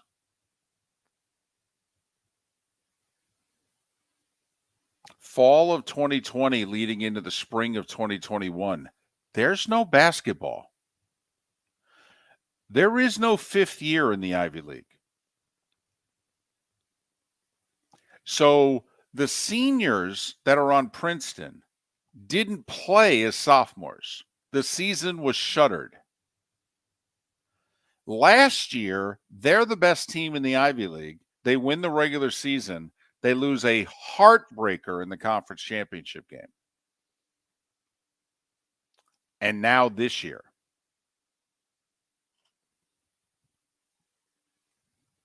They don't get a 5th and 6th year. There's no scholarships. There's no COVID year.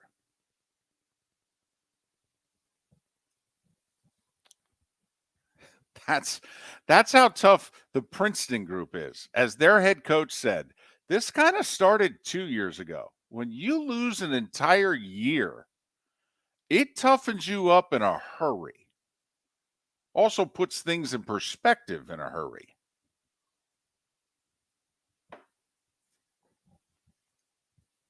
Being down by 9 against Arizona with 6 minutes to go, not that big a deal. Although it seemed like it to us. I got to be honest. It seemed like it to them. Ah. But then, as you mentioned earlier, where did they get it done? I mean, they out-rebounded Arizona down the stretch. They had 6 blocks in the game. Arizona had 1. Because that's what happens when you play against a Pac-12 team and you're an Ivy League team. You out-block them. Right. You grabbed every rebound down the stretch. They grabbed none. They're the Pac-12 champion. They were the team that was the deer in headlines. You were deer in headlights. You weren't. Remarkable. So, Princeton's the only double-digit seed. For as remarkable as the first 4 days have been, they're the only double-digit seed on the men's side. And there's only 2 chances for one on the women's side also. But, I mean, think about it, Mark. The Midwest region, basically the right side of your bracket. The left side of your bracket, the South's playing the East. Top left on most brackets that I saw was the South. Bottom left was the East. And then top right was Midwest. Bottom right was West. The right side of the bracket, I mean, you got Houston, Texas, Xavier, Miami, a 1, 2, 3, and a 5 in the Midwest. And a lot of people, I think, had Miami. Didn't have Indiana going to the Sweet 16, put it that way. And I think a lot of people, Mark, I'm not having a great bracket, but I got that whole bracket right. And then in the West, you got a 2, a 3, and a 4. And Arkansas by a point over Kansas. I mean, you were a bucket away from that whole region being, chalk. Yeah, I don't have any of those regions where everything looks good, David. I mean, I've got to be honest. I just pulled mine up here, and I was trying to see if they're, that West region had a lot of check marks, but Kansas lost, so that ended that. Right. I understand. That's a problem. If you had Kansas going to the Final Four and doing more damage than that, that one close loss is a biggie. And I actually had Drake beating Miami, so that screwed that one up for me. Okay. But, I mean, I'm assuming you didn't have Drake going, further in the Sweet 16? No, I had Indiana winning. Oh, okay. Drake. So, it cost you a point, basically. Exactly. Right. This sucker's, look at. Anybody that's talking positively about their bracket right now is lying. Well, I have to admit, so I didn't take a look at my bracket until right before the show. And then I'm like, oh, man, this is going to be rough. But you got to do the math. You got to own up to, just how bad your picks were. And I have to admit, Mark, with everything that transpired in the first 4 days, on paper, I think I'm doing okay. I got 9 of the Sweet 16, which isn't great, but I got 3 of the Final Four. I still have my championship game. I got Alabama Gonzaga in my title game. Yeah, I've got 8, 2, and 1 because I had Alabama playing Kansas. Did you have Bama winning at least? I have Bama winning, yes. Okay, well, I mean, But it's the left side of your bracket in which, we got the East region. We got a 3, a 4, a 7, and a 9. Okay, there we go. You're right. I mean, the teams we could have had at Madison Square Garden.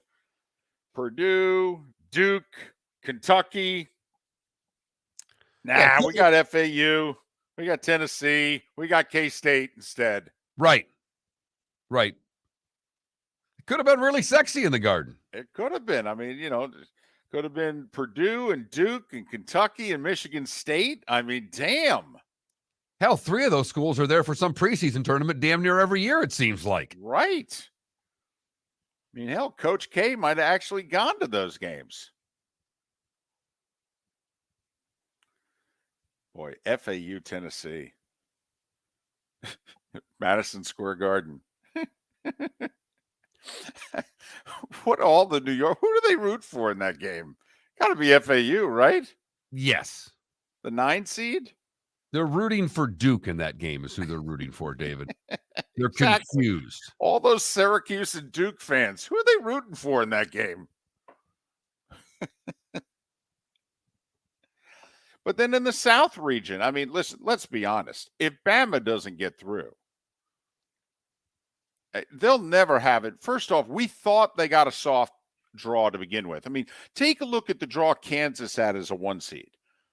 Kansas had to face Arkansas in the second round. They would have faced UConn in the Sweet 16. They would have played the winner of UCLA Gonzaga. I mean, that's a draw for a 1 seed.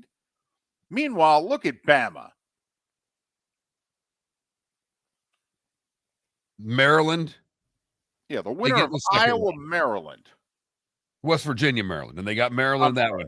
Now they're going to get San Diego State. And then they play the winner of Creighton and Princeton.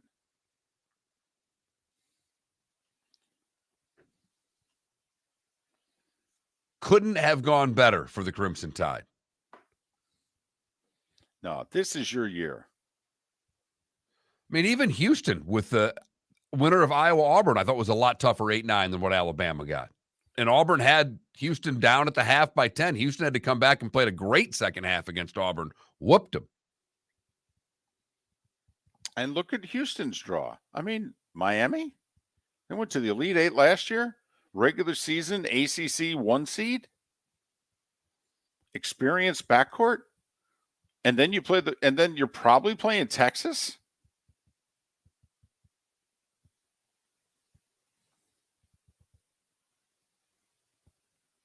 I hate to say it, but I don't think Miami's getting past Houston. Maybe not. But I'm fine with that. But we circled this sucker a month ago. We said Miami's being slotted in a 4-5, and they are going to be a 1 seed's nightmare in the Sweet 16. I will say, Jarris Walker's going to have some trouble with Norchad Omier.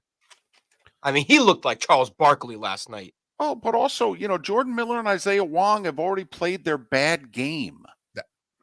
Thank you, David. Right. They looked horrible in that first game. But they'll have everything that Houston's guards want to handle in that game. Yeah, they match up well with Houston. Really well. Yes. And the pressure's on Houston.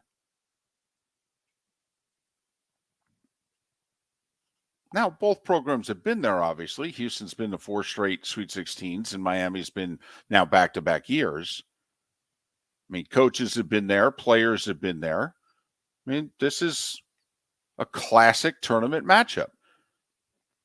But, I mean, think about it. You're Houston. You're a 1 seed. You're facing the best team in the ACC this regular season. In the Sweet 16, just because their name's Miami and not Carolina or Duke doesn't mean this is a good draw. And if you win, the odds are you're going to get Texas. Meanwhile, look at the whole left side of the bracket.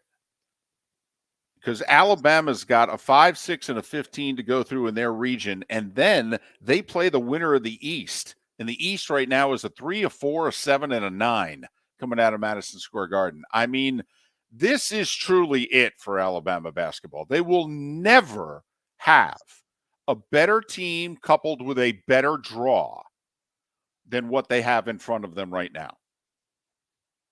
They have a yellow brick road to the Final Four. They do not have a 1 or a 2 seed on their side until potentially a championship game.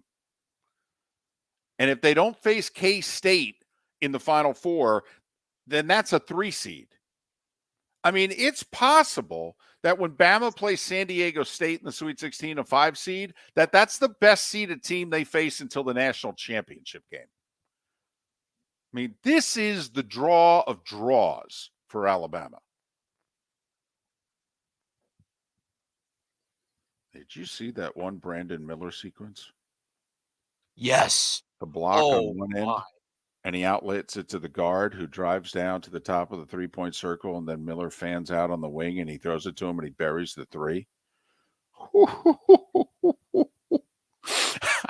That play alone is like, well, he's going number 2. Yeah, he could be a really good Detroit Piston next year. Yes. He could be a really good Detroit Piston right now. Oh, there's no doubt. There's no Oh. doubt. So that's how it's breaking down. Right side of the bracket, pretty much according to Hoyle, bunch of big boys battling it out. Left side of the bracket, it's the Alabama Invitational, baby. I mean, put it this way. Alabama, Nick Saban looked at their schedule and said, this schedule is easy. Are you kidding me? I've played tougher non-conference games than this. You got to schedule somebody, for crying out loud. You're bringing this university down. They could have Saban coach their next 2 games, and they'll make the Final Four. Let's not get crazy. Let's not get crazy. He could give at least one pregame speech, but let's not get crazy. Miller and Moulton. Josh Pastner. We'll talk about the tournament at large next. Located on the East Trail, locally owned Naples Tiki Bar and Grill is an outdoor eatery next to the Hitching Post Shopping Center. Island-inspired food with a true tiki theme. The best place in Naples to enjoy the beautiful weather in Southwest Florida. The Naples Tiki Bar and Grill offers a great menu for dine-in or takeout. Enjoy our famous pulled pork, burgers, and tiki bar cocktails. Don't miss happy hour every day from 3 to 6 and live music 7 days a week. See you soon at the Naples Tiki Bar and Grill, 11498 Tamiami Trail East. David Moulton for Napa, Napa Auto Parts, and Napa Filters. Insist on Napa filters for your vehicles, or if you're a do-it-yourselfer, only buy Napa filters. Napa has a filter for almost anything on earth that moves, whether it's motorcycles, foreign and domestic cars, vans, SUVs, earth-moving equipment. You get the idea. Napa Auto Parts, Napa filters. Insist on them for your vehicles, or if you're a do-it-yourselfer, only buy Napa filters. Mark Miller for SWFL Golf Carts, or online, flgolfcarts.com. If you're looking for a golf cart, an e-bike, or an e-motorcycle, go visit Alex and the gang at SWFL Golf Carts. flgolfcarts.com online. Check out their whole inventory. If you're looking for a custom cart, they can take care of you. 2-seater, 4-seater, 6-seater, they've got you covered. E-bikes, nobody better for value and service. E-motorcycles, check them out. Again, flgolfcarts.com. flgolfcarts.com. Miller and Moulton here for the Clutch Vodka Play of the Day. Mark, remember Nick Charles, Fred Hickman, the CNN Play of the Day? Yeah, CNN did a nightly sports show. That was a while ago. Yes, it was. Just work with me. Everyone liked the pod, the Play of the Day. So how about we have the Clutch Vodka Play of the Day? Sounds good. Fun. Smooth. Like Clutch Vodka. Listen weekday mornings for the Clutch Vodka Play of the Day. That's Clutch with a K. Ladies and gentlemen, once again. Yeah. Hi. Excuse me. Hey, the line starts back here. Ma'am, if your party's not here, you're going to have to go around again. If you had the opportunity to avoid all this, wouldn't you? Salt Live is the official transportation provider of the Miller and Moulton Morning Show, making your trip to and from the airport seamless and stress-free. Salt Live is supported with the help of local partners like the Bayfront Inn. Gather your family and friends and enjoy a leisurely day on the water with a pontoon or deck boat. If you prefer to explore the waterways without a motor, the Bayfront has canoes, standboards, and kayaks. At the end of your journey, enjoy lunch or dinner at the Bamboo Tropical Bar and Grill. The Bayfront Inn, something for everyone on 5th Avenue in downtown Naples.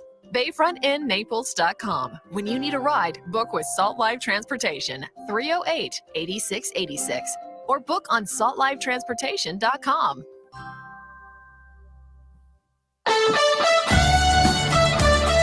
You were listening to Miller and Moulton on the Florida Sports Network.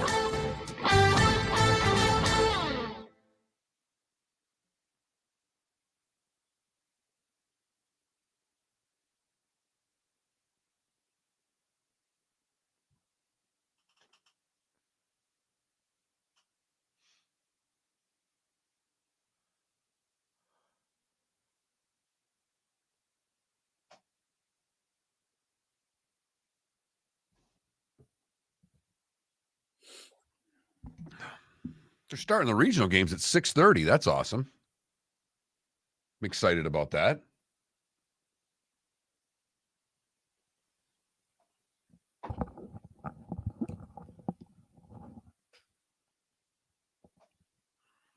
They're starting the regional games at 6:30, David, on Thursday and Friday. Wow. So 6:40 tip, probably the first game? Yeah. That'll be FAU, Tennessee, I'm guessing. At the Garden. It's Michigan State and Kansas State. They're playing Michigan State first? I'm looking at it right now. That's shocking to me. And Alabama, and the next day, Alabama and San Diego State's first. I just figured Michigan State would be the big draw of the 4 teams in the Garden, and so they'd put them at 9 o'clock.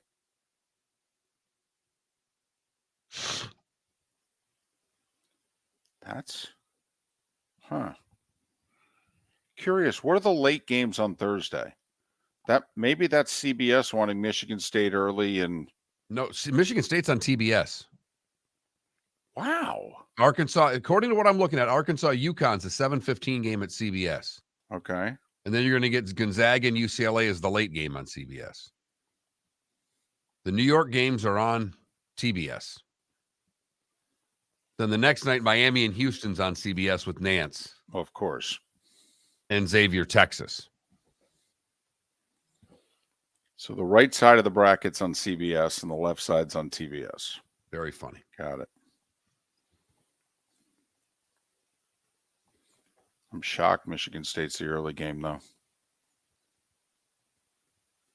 If I had Muddy Paper City, I'd be trying to buy him from you right now. Ooh. Yep, I got you.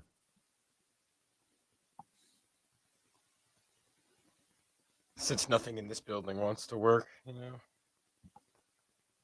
It's not working? No, he tested it. It was just should do it before 8.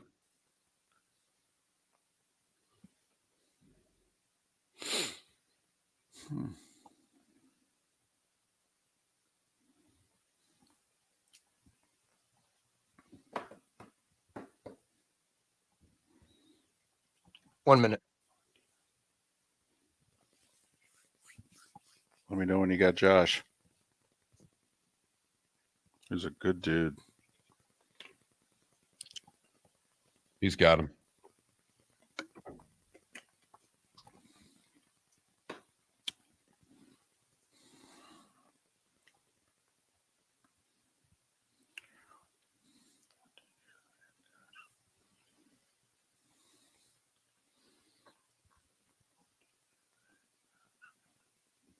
Josh is on hold.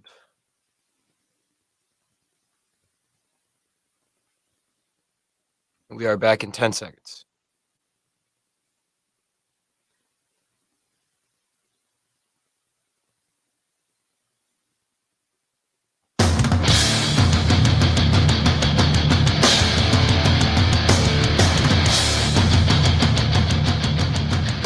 You are listening to Miller and Moulton, exclusively on the Florida Sports Network.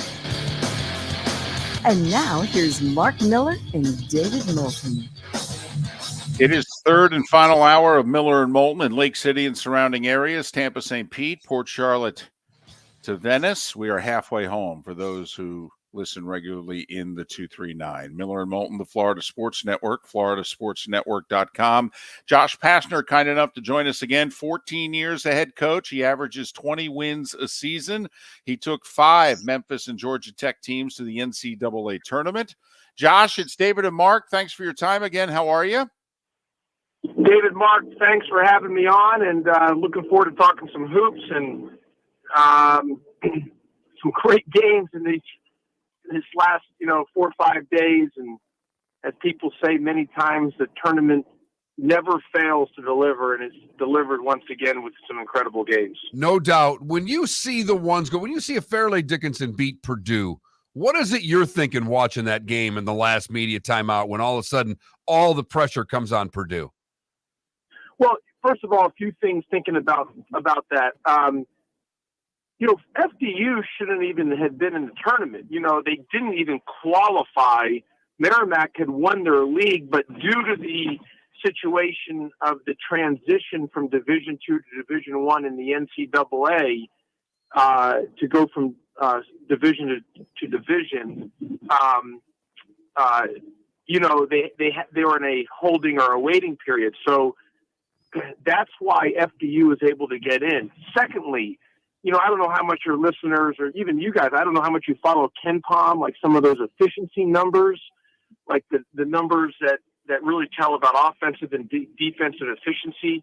You look at their defensive numbers, they're one of the worst in the country, defensive efficiency. Part of it, they're one of the smallest teams in the country, if not the smallest, but they don't have great numbers, and their strength of schedule was the worst of all of all Division I teams in the country. I say all that to say the probability of them beating, first of all, even them winning the first game in the first four, but then even having a chance against Purdue is literally zero. I mean, probably 100 times out of 100, Purdue wins the game.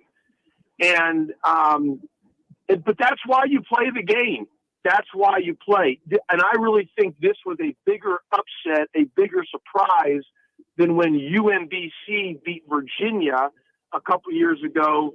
This is probably the biggest upset. The only thing equivalent would be in college basketball, Chaminade way back in the day, a Division II team beating Virginia, the number one ranked team in the country with Ralph Sampson. Otherwise, for what was at stake, this was the biggest upset, and a credit to them. And it just goes to show you, as the game progresses and Purdue's not making shots, the crowd starts in favor of FDU, and Purdue gets tight. Purdue you just start tightening it up, and FDU starts feeling like they're getting all the confidence in the world, like we can win this game. And that's just kind of how it goes with basketball and sports in general. And when you're dealing with the tournament where it's a one-game scenario and you have an off night, that's exactly what happens. It's just an incredible game to watch, to see how it all unfolded. And now the kids, Singleton and Roberts, their two leading scorers, are graduate, they're fifth-year guys. They are older players. And so still, it shows you getting old and staying old, still there's a strong place for that in college athletics. The older guys still have a better chance against younger guys. Josh, as a coach, when you know your team is tight or certain individuals are tight, I know every coach tries to sit a guy down and let him calm down for a couple minutes. But when you're midway through the second half and you know your shooters right now couldn't put the ball in the ocean if they were standing in it, what do you do? Because that's what Matt Painter was staring at there down the stretch. I mean, those guys were wide open. I mean, they were literally playing a game of horse, and they couldn't put it in the ocean. Yeah, well, the hardest thing to coach when you're a head coach, the very hardest thing to coach is when you can't score, because you relinquish so much control as a head coach as it is, because you're depending on 18 to 23, 24-year-olds to put a ball in the basket on your livelihood, which is a crazy way to have a livelihood. But when you can't score, that's what happens. You're sitting there looking like, what do? You can draw up, call timeout, scream, yell, be upbeat, positive. Draw a play. In the end, the players, they always say it's not about the X's and O's, it's more about the Jimmies and Joes. They've got to go out there and perform and put the ball in the basket. And what I would tell you is, it's very hard when you're a head coach and you're staring that down. It's the hardest thing to coach. And and these guys aren't pros. They're not NBA players. It's not a 7-game series. So that's what happens. They're young guys who are, obviously Zach Edey might play in the NBA, but I don't think anybody else on that court on either team will ever get a chance in the NBA. So they're guys who, they're good players who, if things don't go well, they could have an off night and the other team beats them. And that's just part of the deal. And that's why they usually say teams who do have 2 to 3 pros on their team have the best shot of making it to the Final Four, just because at those points the talent level, again, it doesn't always happen, but you have the best shot just because the talent level prevails. But in those situations, you've got to rely on offensive rebounding, because that gives you a pathway if you're missing shots to maybe score through offensive rebounding. You've got to get stops on the other end so you can get out in transition offense and fast break basketball to maybe score that way to get some easier baskets. But that was part of the problem, guys. Purdue wasn't getting any stops either. FGCU was scoring, pretty much at will, especially in some of those stretches late in the game. They just could not get stops. Coach, talk to me about the Miami Hurricanes. Obviously, they're into the Sweet 16. They didn't play their best game against Drake. Their 2 best scorers only provide 12 points, and then they're in the 40s combined in their win against Indiana. You know a little bit about this team in Larinagas Club. What type of test do you think they're going to give Houston? Well, is there a better place to be in college basketball right now than West Palm Beach or Boca Raton and South Beach with Florida Atlantic and Miami? So, pretty good spots down there, just quality of life, but they're also having great quality of basketball. And speaking of Miami, yeah, you're right. Isaiah Wong, who was the ACC Player of the Year for this past season, did not play like the ACC Player of the Year versus Drake. And Nigel Pack really saved him in that game. But he was like the ACC Player of the Year against Indiana. And Miami's guards are terrific. They smashed him on the offensive glass. Norchad was just terrific. And what I would tell you is, he probably doesn't get talked about enough, but as the kid Miller, he's their 4. He starts at their 4. He's a really hard matchup. Lefty. He can score inside, outside. Elite athlete, long. Just a really good basketball player. And I just think Miami's really, really good. Now they've got Houston in the Sweet 16. That's going to be a heck of a deal with those guards and the athleticism. That should be one fun Sweet 16 game. And but Miami has a lot of credit to Jim Larinaga. They got to the Elite 8 last year, back to the Sweet 16 this year with the real chance of getting to the Final Four. So, and they've got great guard play. And you guys know in this tournament you win with great guards, and they've got great guards. Jordan Miller with 19 in the win over Indiana to go with Isaiah Wong's 27 points. All right, the numbers are right there in front of us. You were part of that Memphis team in that legendary Final Four 15 years ago with the 4 1 seeds, Memphis, Kansas, UCLA, and Carolina. And now, Josh, we've had 8 15s win games in the last 11 tournaments. We've had 2 16s win. We've had 3 straight years where a 15's gone to the Sweet 16. For lack of a better phrase, what in the wide world of sports is going on? Well, I'll tell you why. It's very simple. And I've been saying this for a while. Here's the change of the landscape. Yes, there's the NIL, there's the transfer portal, all that goes hand in hand.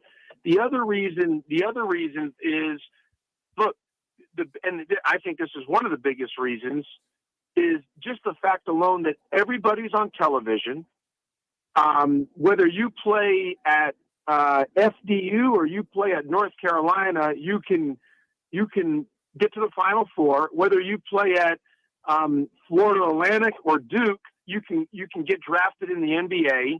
Whether you play at Princeton or you play at Kansas, you're on all your games are on television, and the guys in this day and age, it's the very maybe certain elite ones, whatever it may be, want to go to some certain schools. But for the majority, guys don't want to go sit anymore. They don't want to sit. They want to play. They want to play now. They want to play right away. So when you have an opportunity to go to maybe a non-Power 5, a non school where not a tradition that's always there, to go somewhere else to play, that's what guys are doing now. And so the allure of going to one of these brand names is not the same as it was back in the day, because of what has changed with television, getting to the Final Four, getting to the NBA. And now you throw in the transfer portal and you throw in the transfer portal and the the NIL, things have just constantly changed, and that's a total landscape. And it's getting old, staying old, and guys who are older and older guards usually win games. Josh, safe travels. Hopefully we could talk to you maybe before the Final Four. And thanks for your time. Best of luck. Have me on any time, guys. I really appreciate it. And should be a heck of a Thursday, Friday, a Sweet 16, a great Elite Eight Saturday and Sunday, and then heading to the Final Four. But there's nothing like it in sports. I still say to this day, the greatest reality TV is sports. You just don't know. That's why you play the game. It's beautiful to watch. It's fascinating, and it just makes it just so entertaining. And looking forward to a great Thursday through Sunday this upcoming week. Josh Pastner, kind enough to join us here on Miller and Moulton. FAU will play Thursday night at Madison Square Garden against Tennessee. Miami will play Houston Friday night. Get the big CBS treatment with Nance and company. Miami taking on his alma mater. I'll be rooting in the booth against Miami. Yes, he will. He's already got his winning lines drawn up for that one. Derek Jones does play-by-play for Princeton. He will join us coming up in 25 minutes' time right here on the Florida Sports Network.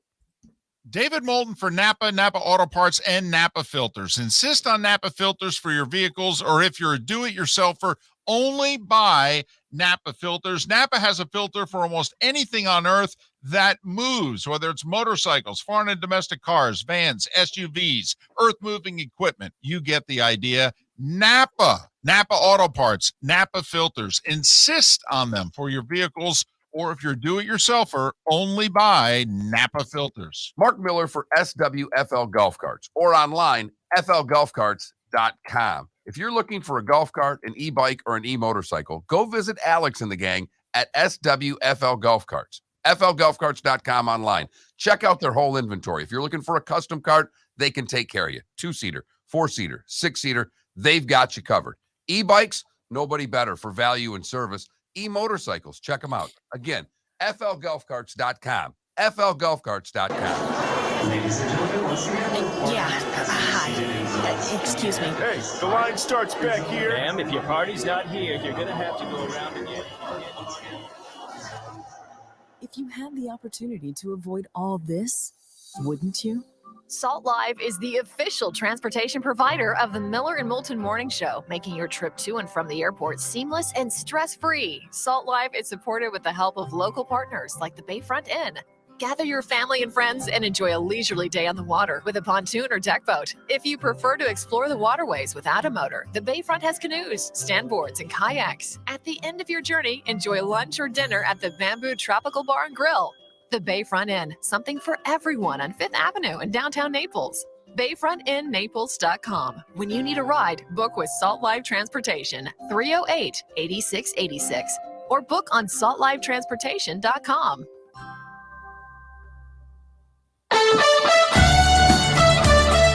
You were listening to Miller and Moulton on the Florida Sports Network.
Well, DC, he said to crash the offensive glass.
I think 4, DC. Well, we only had him on like 10 minutes, 10 and a half, maybe 11.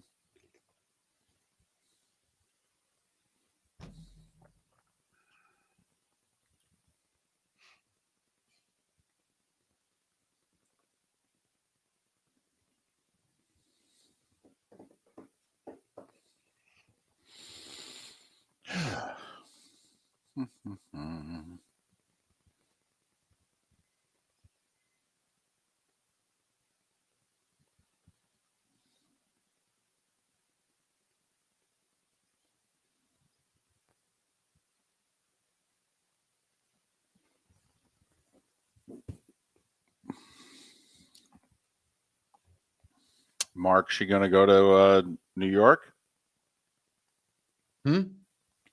No, the Mark in the Twitch chat room. Oh. His daughter's a senior at FAU. That's awesome.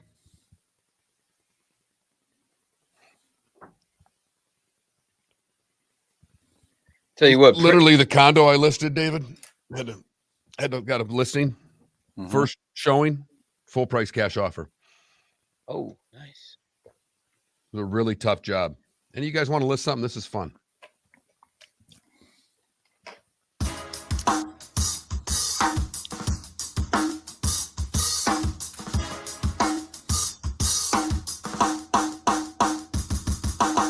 Welcome back to Miller and Moulton, only on the Florida Sports Network.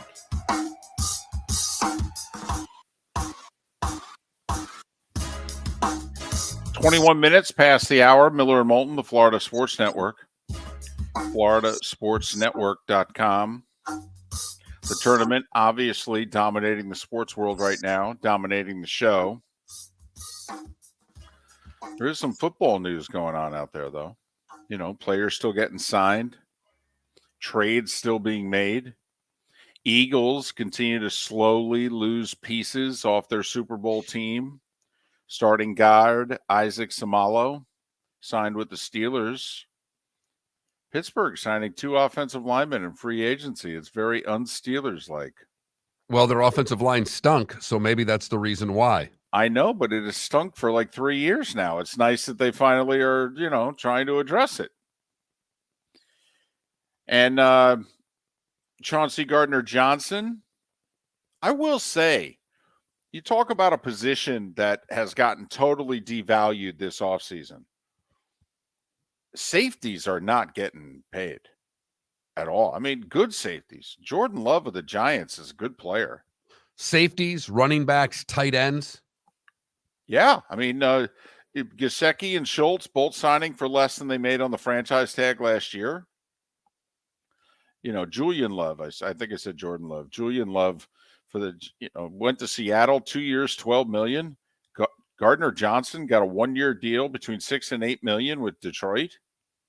I mean, remember, it was not that long ago. I mean, you know, Jamal Adams was traded from the Jets to the Seahawks, 2 first-round picks, $15 million a year. And it's as if the NFL people have said, we're stopping that right now.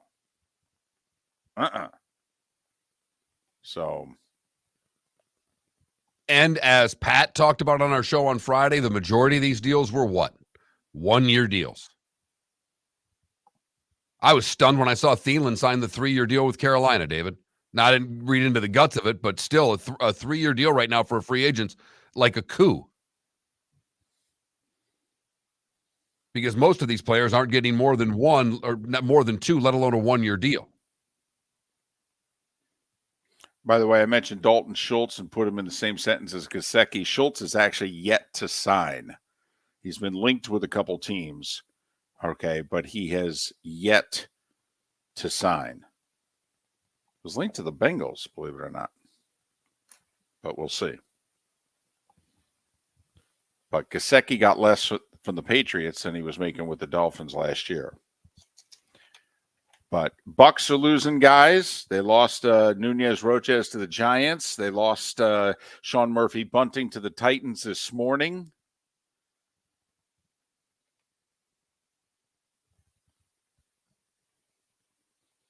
What's interesting is how Jacksonville has done nothing. I mean, But virtually losing nothing. guys. I mean, they lost their tackle. Yep. They've lost a few guys, but they have spent no money. Remember, they were the ones last year that spent the most money. I mean, obviously they get to add Ridley that they traded for, which is one addition on the wide receiving side, but they've lost some interior players that they've not yet made up for on both sides of the ball. I like the Brandon Cooks trade for the Cowboys. I like it a lot. I mean, if a healthy Michael Gallup becomes your number 3 receiver, now all of a sudden you're okay. You've got a little bit more weaponry. What was the trade? Cooks got a 4th and a 6th? In this year's draft, a 5th. In next year's draft, a 4th. Okay, so a 4th and a 5th. And I say that because D-Hop's still out there. Cook's a better player than D-Hop. I mean, D-Hop's a better player than Cook. I get it. Much. But a 5th and a 6th for an aging receiver with a big contract makes you wonder how much you're going to have to give up for D-Hop. Because their contracts were similar as far as price, money against the cap, and what's left on the deals. Again, I'm not trying to compare players. I'm just saying when you get to a receiver who's right around that 30 age mark and trading for him.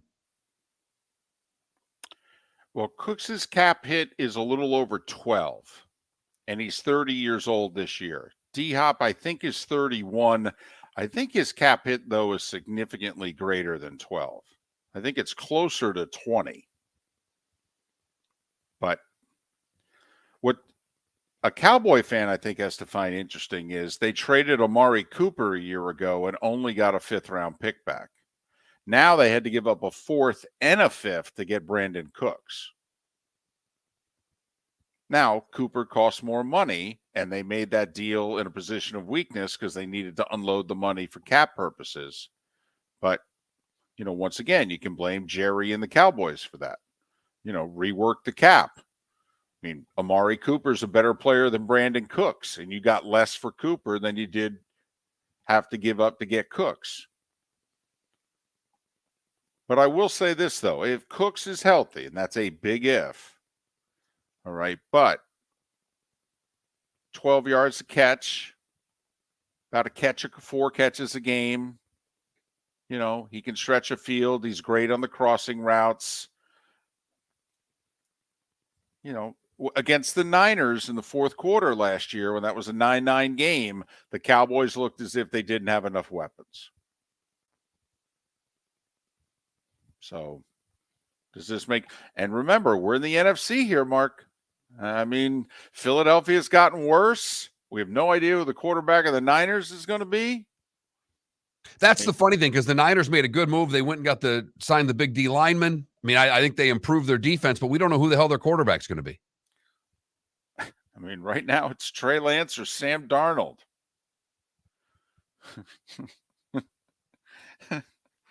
Best roster in the NFC. I got Trey Lance and Sam Darnold. Damn. Wins Purdy, get off the IR. Holy Toledo. But just, some NFL stuff going on, over the weekend still. There's still a lot of players out there. It'll be curious whether or not some deals can be done here. Some bargain hunting can take place now that the initial wave has come and gone. And obviously, we're still waiting for Rodgers to get traded at some point to the Jets. But as you pointed out, David, the NFC continues to look absolutely wide open because there's no way you can look at the Eagles and say they're as good right now as they were at the end of the season. It's not close. Do you know what is fascinating to me? And a great poll question would be, who do you think has the leverage in the Aaron Rodgers standoff, the Jets or the Packers? Mark, the New York media decided collectively over the weekend the Jets have all the leverage. Right. The Jets have all the cards. It's funny. He still plays for the Packers. And most of the national media feels that the Packers hold the cards and the Jets are desperate and they're going to have to end up giving up far more than they want. But the New York media decided beginning Friday, Jets hold the cards here, baby. They're in the driver's seat. Packers are beggars. Going to have to give them away. So, right. Just, what do you do though if you're Joe Douglas? Your local press is saying, you don't have to do a thing. You hold all the cards. What's your backup plan, Jets? So if Joe Douglas gives up like a first and a whatever to get Aaron Rodgers, he's going to get crushed by the New York media because the New York media just basically said, you can get him for a bucket of balls. Hey, it's okay to lose in March and April with the New York media. What it would be nice for the Jets to do is be winning with the media come, wait for it, David, January. What? You'd have to be playing in January. Well, it really doesn't matter what you give up then if you're playing in January, now does it? We'll switch back to hoops. Derek Jones, he's an ESPN play-by-player. He's also the voice of the Princeton Tigers. And he'll be calling a game in the Sweet 16 against Creighton. How about that? Creighton, a preseason top 10 team, fell apart and then got it going again, made it to the Sweet 16. They found themselves in March, probably the right time. Derek Jones coming up next to talk Princeton Tigers basketball on Miller and Moulton. For Napa Auto Parts, and Napa Filters. Insist on Napa filters for your vehicles, or if you're a do-it-yourselfer, only buy Napa filters. Napa has a filter for almost anything on earth that moves, whether it's motorcycles, foreign and domestic cars, vans, SUVs, earth-moving equipment. You get the idea. Napa Auto Parts, Napa filters. Insist on them for your vehicles, or if you're a do-it-yourselfer, only buy Napa filters. Mark Miller for SWFL Golf Carts, or online, flgolfcarts.com. If you're looking for a golf cart, an e-bike, or an e-motorcycle, go visit Alex and the gang at SWFL Golf Carts. flgolfcarts.com online. Check out their whole inventory. If you're looking for a custom cart, they can take care of you. 2-seater, 4-seater, 6-seater, they've got you covered. E-bikes, nobody better for value and service. E-motorcycles, check them out. Again, flgolfcarts.com. flgolfcarts.com. Ladies and gentlemen, once again. Hi. Excuse me. Hey, the line starts back here. Ma'am, if your party's not here, you're gonna have to go around again. If you had the opportunity to avoid all this, wouldn't you? Salt Live is the official transportation provider of the Miller and Moulton Morning Show, making your trip to and from the airport seamless and stress-free. Salt Live is supported with the help of local partners like the Bayfront Inn. Gather your family and friends and enjoy a leisurely day on the water with a pontoon or deck boat. If you prefer to explore the waterways without a motor, the Bayfront has canoes, standboards, and kayaks. At the end of your journey, enjoy lunch or dinner at the Bamboo Tropical Bar and Grill. The Bayfront Inn, something for everyone on 5th Avenue in downtown Naples. BayfrontInNaples.com. When you need a ride, book with Salt Live Transportation, 308-8686, or book on saltlivetransportation.com.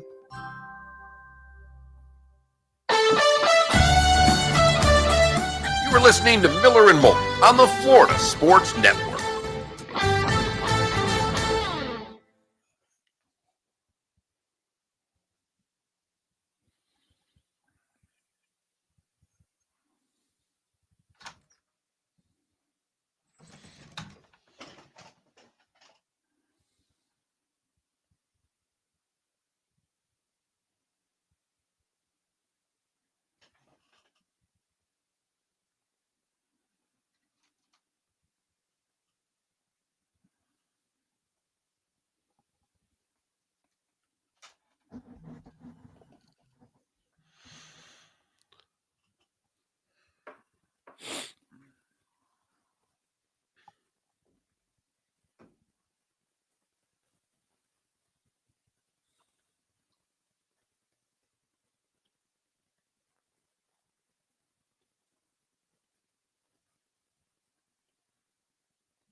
Mr. Brute, take it easy.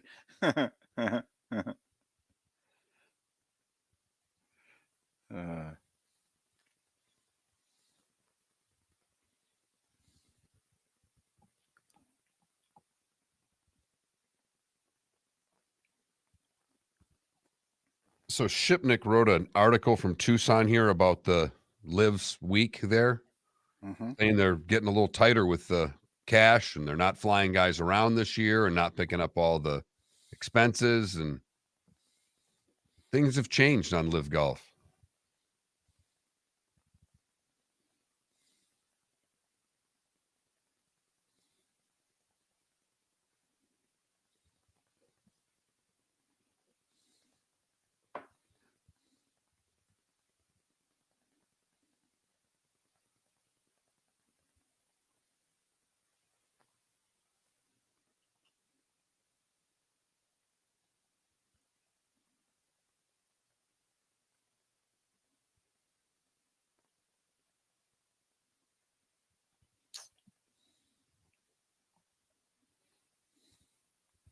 Mark, Adam has a real estate question on Twitch.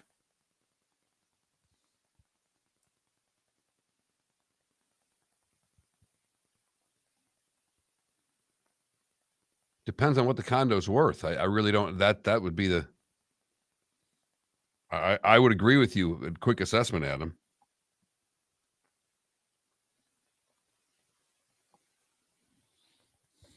So that client, are they going to solicit more offers, or are they like, okay, we're done? Oh no, we took it. We took it. Actually got an offer over cash later in the day, but I can't, the next day, but I can't, Right.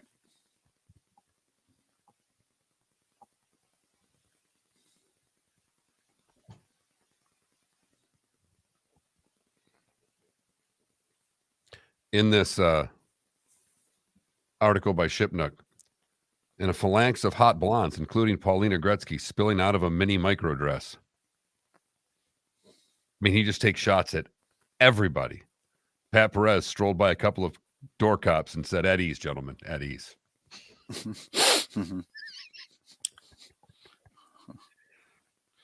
Perez is hysterical.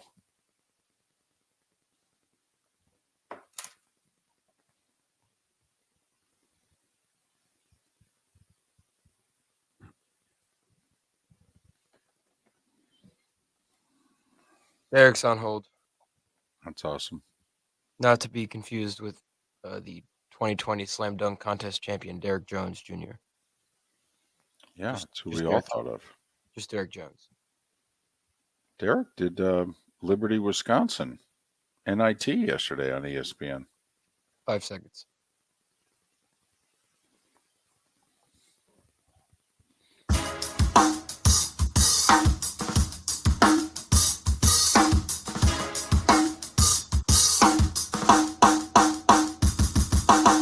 Welcome back to Miller and Moulton, only on the Florida Sports Network. 22 minutes before the hour, Miller and Moulton, Florida Sports Network, floridasportsnetwork.com. Bonus hour begins at the top of the hour for those in the 239. Karl Smesko, the FGCU women's coach, getting ready for their second-round tournament matchups against Villanova in Philadelphia. He will join us coming up in about 25 minutes' time. Mark, the tournament is amazing because, Derek Jones does play-by-play for ESPN. I mean, that's pretty tremendous. What in the world is going to be better than that? And Derek now has to tell all the ESPN folks, hey, you got to work around my Princeton basketball schedule, guys. Derek Jones, play-by-play voice for the Tigers, kind enough to join us here. Derek, it's David and Mark. Congratulations. Tell us about the ride. Thanks so much, guys. Glad to be on the show. This is, suffice to say, this has been a very busy / wild time the last week. All right. Did you give Princeton any shot against Arizona when you were going through your notes, getting ready for the game, setting up the book, going through all the stats? What type of shot did you give Princeton against Arizona? Look, I'm not going to sit here and say, oh, my God, I knew it was going to happen. But I think there are two things that I had harped on going into the game that kind of, I think, played out just a tick. Number one, I think when you look at Arizona defensively, their numbers just weren't good. Now, they're very good offensively, so maybe that plays into it a little bit, but they were pretty much last in the Pac-12 defensively. And when you're not that good defensively in a tournament situation, you don't shoot well at some point, you're going to get got, as they say. So I thought there was a chance there. I think that if you're into the intangibles, Princeton's history with Mitch Henderson against the Pac-12 is pretty good. They've played against those teams. Bobby Hurley can speak to how good Mitch Henderson teams are. He beat Arizona State on the road a few years ago. So was it surprising? Yes. I don't think there's any. I'm not going to try to slip that one by people that it wasn't. But, I think to a certain degree, I think people thought that maybe if things went their way, there was a little bit of a chance. He's Derek Jones. He's the play-by-play voice for Princeton basketball. He also does play-by-play throughout the ESPN family and networks. Mark, he didn't get a chance to, sit back and enjoy Princeton beating Missouri. He had to catch a flight out of there because he was doing Liberty, Wisconsin in the NIT yesterday.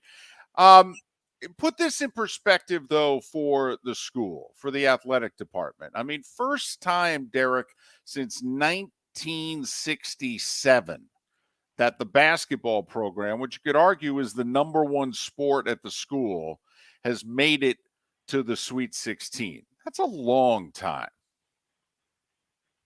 Yeah, it is. And I think that one of the things that Coach Henderson talked about was the idea of,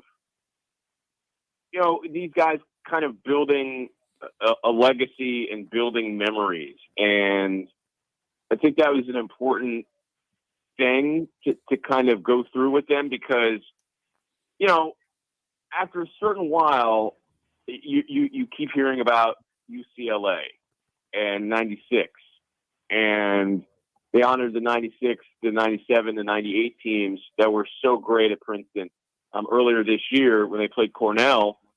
I think after a while, if you're a player and you're in these high leverage spots, you say, hey, it'd be cool if we were able to do something close to that. So I think the impressive thing for them is now the opportunity to kind of even build further on this history because, look, I mean, it's house money for them right now. And I think it means the world to them to be able to do this.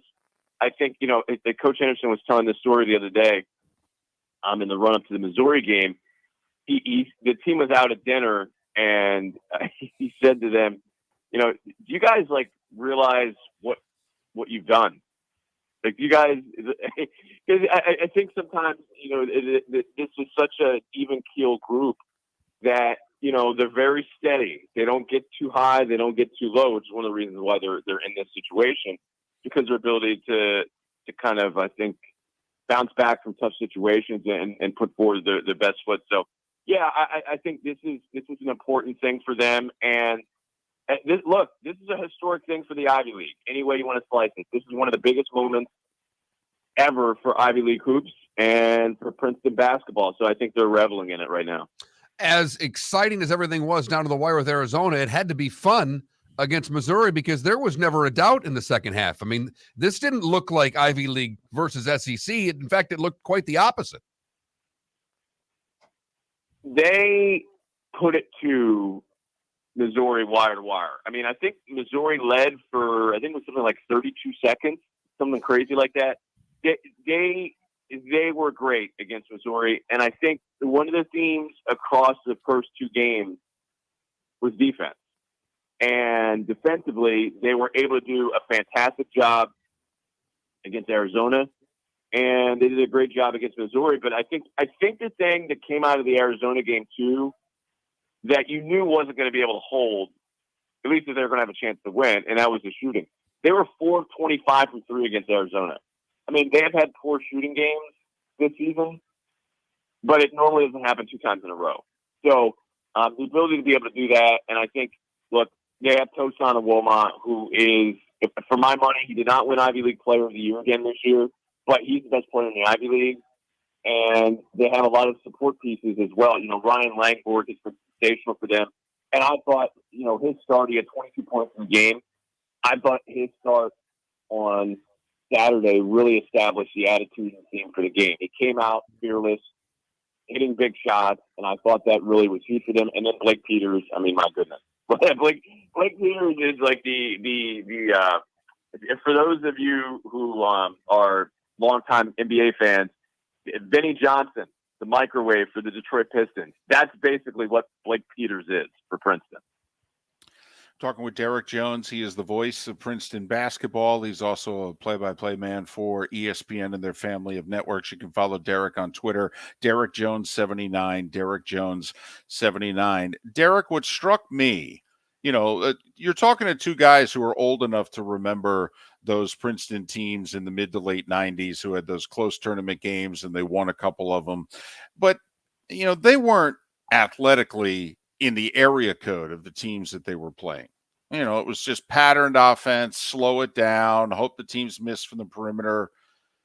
Derek, Princeton looked every bit as athletic, damn near, as who they were playing. I mean, they were out toughing both Arizona and Missouri in the paint. They could guard and keep the guys in front of them.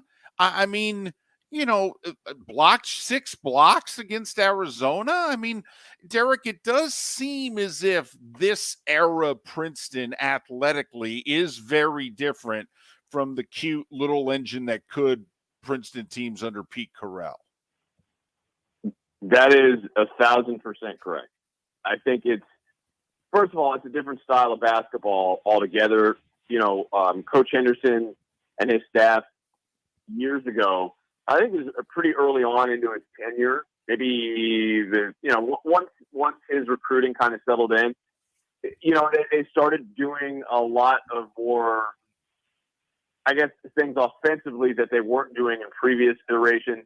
They basically developed into more of a 3-point shooting team, and the bigs certainly were still a part of the offense, but it expanded things a little bit. And I think in part with that, they became more athletic. And then when you look at a guy like, for example, you know, I don't know how many guys in recent Princeton history, there aren't many, that physically are imposing as Keyshawn Kellman. Like, Keyshawn Kellman is listed as like 6'9", 235.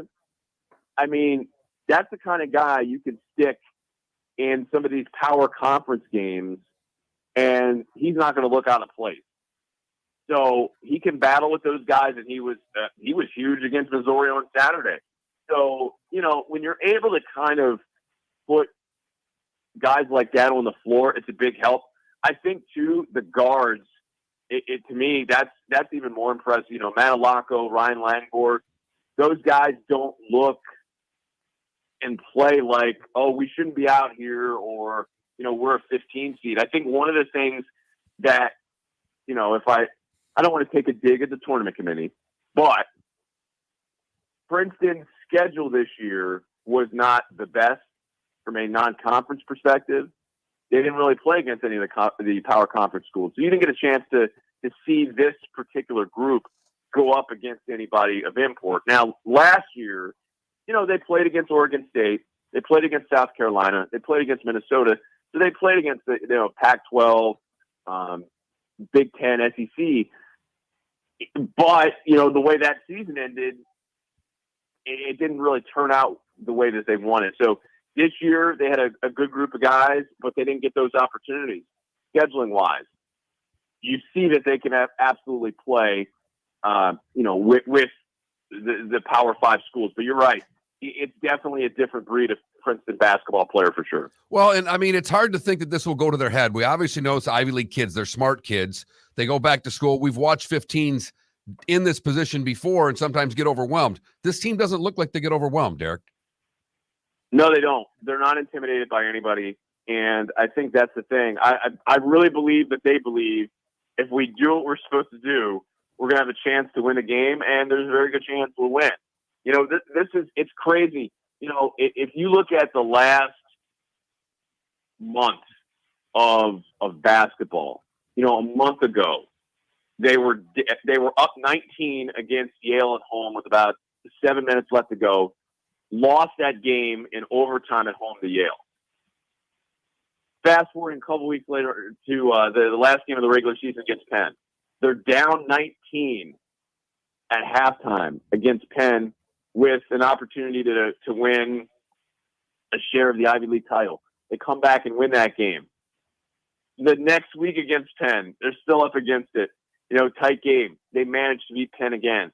They've been so resilient throughout the year, and I think those experiences have really helped them in the NCAA tournament. And there was no complaining about, hey, we're 15, I don't believe this. I think that's another thing too. I think sometimes teams get caught up in that, but they never said like, oh, we got a raw deal, you know. And I think that comes from the top with Coach Henderson.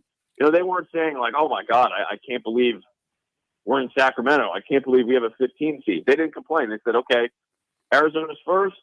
We think we can do our best against them and have a chance to win, and they did. Has anybody told you anything about the matchup against Creighton? How do you think they fare here? We got about a minute.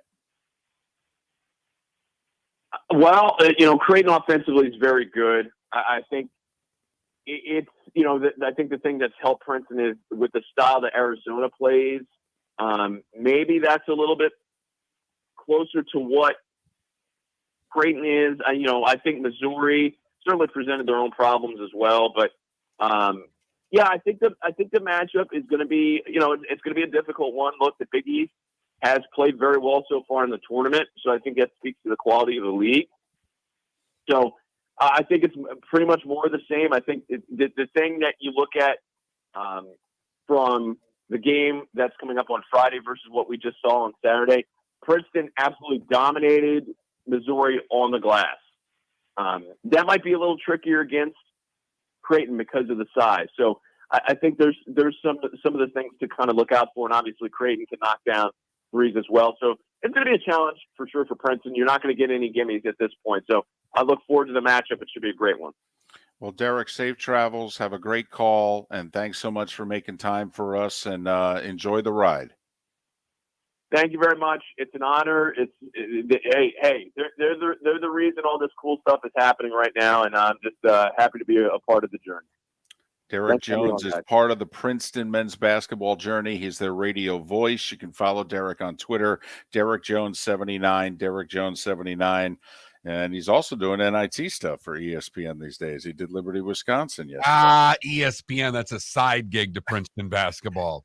Got that right. Got that right. I saw a clip of Princeton's campus after the Sweet 16 win. Crickets.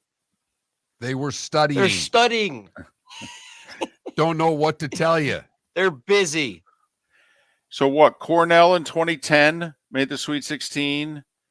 And you got to go what? Penn in 79 made the Final Four.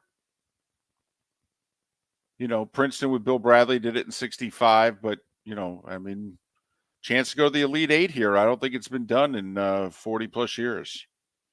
Miller and Moulton. Thanks so much for listening. For those joining us in the bonus hour, Karl Smesko is next.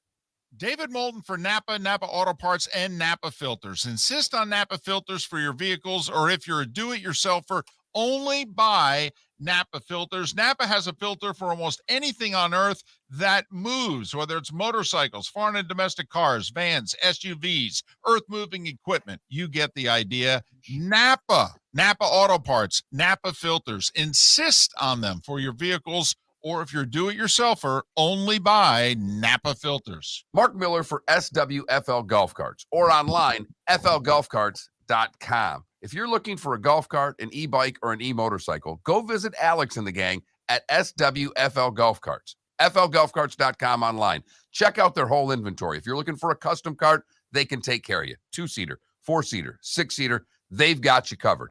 E-bikes, nobody better for value and service. E-motorcycles, check them out. Again, flgolfcarts.com. flgolfcarts.com. Ladies and gentlemen, once again. Hi. Excuse me. Hey, the line starts back here. Ma'am, if your party's not here, you're going to have to go around again. If you had the opportunity to avoid all this, wouldn't you? Salt Live is the official transportation provider of the Miller and Moulton Morning Show, making your trip to and from the airport seamless and stress-free. Salt Live is supported with the help of local partners like the Bayfront Inn.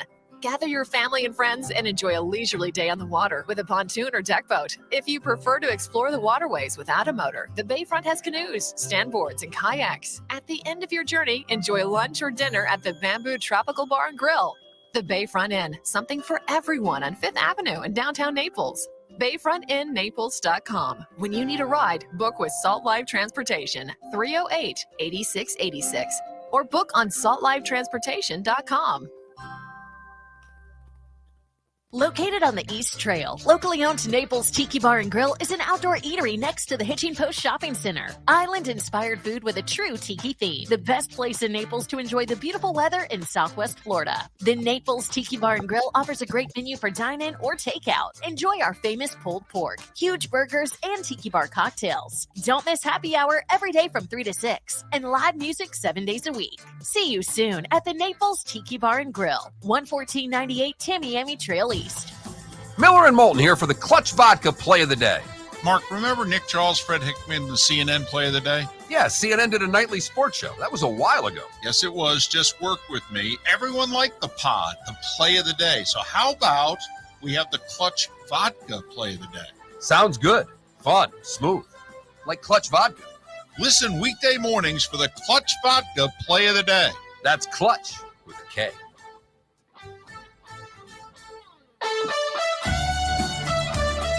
You were listening to Miller and Moulton on the Florida Sports Network.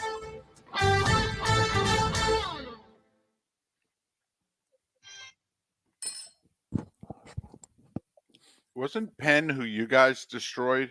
Yes.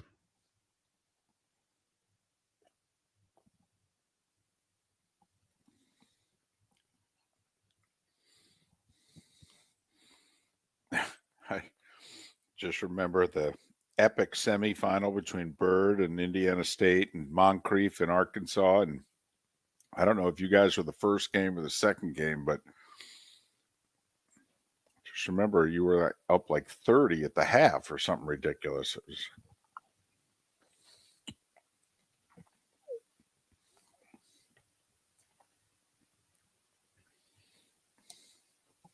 It's one of the first Final Fours like I remember.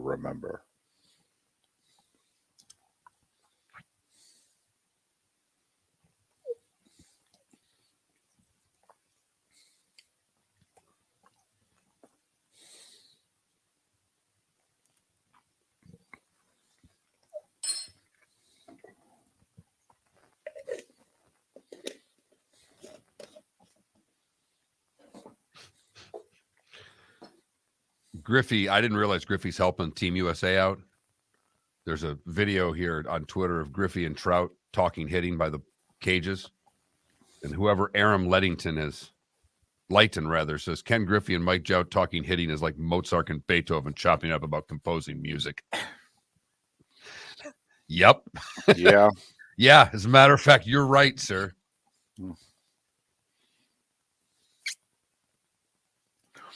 I will say this about Mark DeRosa, the Team USA manager. He has gotten a lot of buy-in, and not just from the players, but like former players.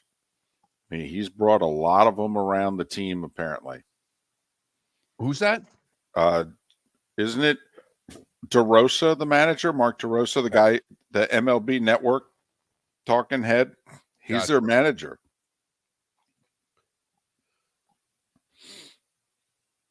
And he has been criticized. Like, he's left a couple pitchers in too long, and it, came back to bite him both times. But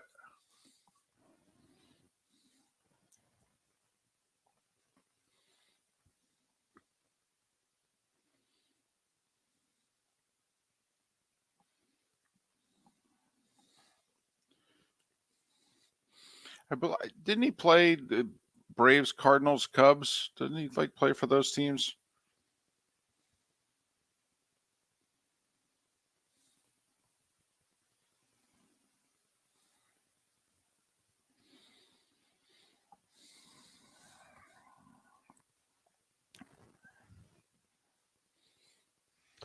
Yeah, I was going to text someone, Chris Van Annie tweeted this. The lavender K-State warm-ups might be the best thing I've ever seen in my life. God, do I want one of those.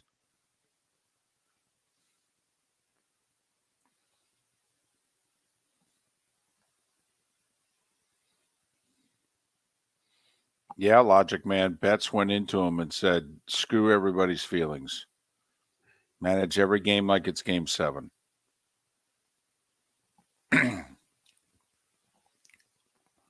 Carl's on hold. I'm like, awesome win, Karl. You guys looked great. He just goes, thanks. Thanks.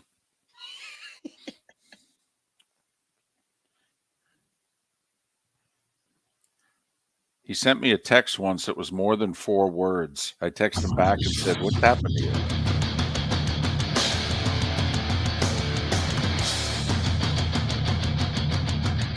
You are listening to Miller and Moulton, exclusively on the Florida Sports Network. And now, here's Mark Miller and David Moulton. It is the bonus hour of Miller and Moulton on this Monday. And Karl Smesko is kind enough to join us right at the top of the bonus hour. He's in Philadelphia getting ready for a second-round matchup. His FGCU Eagles taking on the host school, Villanova. There'll be 6,000 screaming fans chanting against FGCU tonight. Coach, thanks for your time. How are you? I'm doing well, thank you. All right, if we can go back first, you're down 1 at the half against the Pac-12 champions, and you guys are hardly getting any looks, never mind making any threes. What is it they were doing that you then had to make an adjustment to? Because usually you're able to shoot threes, okay, even if you don't make them. You were having trouble even getting threes off Saturday. What did you have to do in that game? Well, Washington State really is good at defending the three, as is Villanova. And when you penetrate instead of helping, they go and take away the shooters. So we just had to attack a little bit more aggressively and be looking to score more off penetration rather than to penetrate and kick it out. And we thought we played pretty well in the first half, other than like a 4-minute stretch. And so when we came out of halftime, we felt like we were in good position if we just were a little more aggressive attacking downhill. Karl, did you plan on attacking the basket in the first half? You already said you knew they were a good 3-point defending team. So did you have an inkling of that coming and let your team know if they're going to guard you this hard of the perimeter, drive the basket? Yeah, we were planning on doing it from the start, but in the first half, we were a little tentative because obviously they're very long and you don't want to get your shot blocked. But if you have an advantage, we want to get to the shot. And I thought we kind of passed up on a couple of times when we had advantages. And in the second half, we had Kia Adams came in and she got the drive to the basket and she had some great finishes. And Maddie Antonucci came off the bench. Once we scored a couple layups attacking the rim, now she got open for a couple threes and she knocked them down. And we just got a lot of great play from a lot of people, but particularly great play from our players who came in off the bench. FGCU beat Washington State 74-63 to earn a second-round matchup against the host school, Villanova. Villanova's top 10 in both polls. Their net ranking is 12. Their RPI is 10. This is obviously a very formidable team. And, Coach, in all the years that we've been following your program, I don't know that you've ever gone up against the nation's leading scorer. Maddie Siegrist has scored 1,000 points this season. Is this as big of a team defensive challenge as you guys have ever faced? Well, I can think of a couple others, but I don't know that anything surpasses this. We've played a couple Stanford teams with WNBA players inside that were just dominant, but this is the best scorer in the country this year, and she can score in a variety of ways, and everybody has a game plan against her, but she's scored 20-plus points against everybody. She has the longest streak of that in the country. So I doubt we're going to be able to shut anybody down. We're just trying to make sure that we don't give up easy stuff. We don't lose somebody. We don't miss a block out. We just make her earn every point that she gets. Is it a matter in some ways, Coach, of let her have hers and make sure you don't give up the easy ones to the rest of the team? I don't know if you can do that. I mean, she's dropped 50 on somebody, and you're going to have to look at ways, and she's seen just about everything. So I'm not sure how much you can surprise her, but if you can change up some looks throughout the game, maybe you can, kind of limit her aggressiveness a little bit. But I mean, she's got a scorer's mentality, and she can make more tough shots than just about anybody that I've ever seen. So we're just going to have to play disciplined defense, be able to help one another. And then the biggest key is when we do force a miss, we just got to get the rebound. And if we can get the rebound, we can get into our conversion game. If they're getting second shots too, because we help and we're late to block out or rotate, that's when it's going to be challenging for us. FGCU against Villanova, 7 o'clock tonight. It's on ESPNU for those that would like to watch.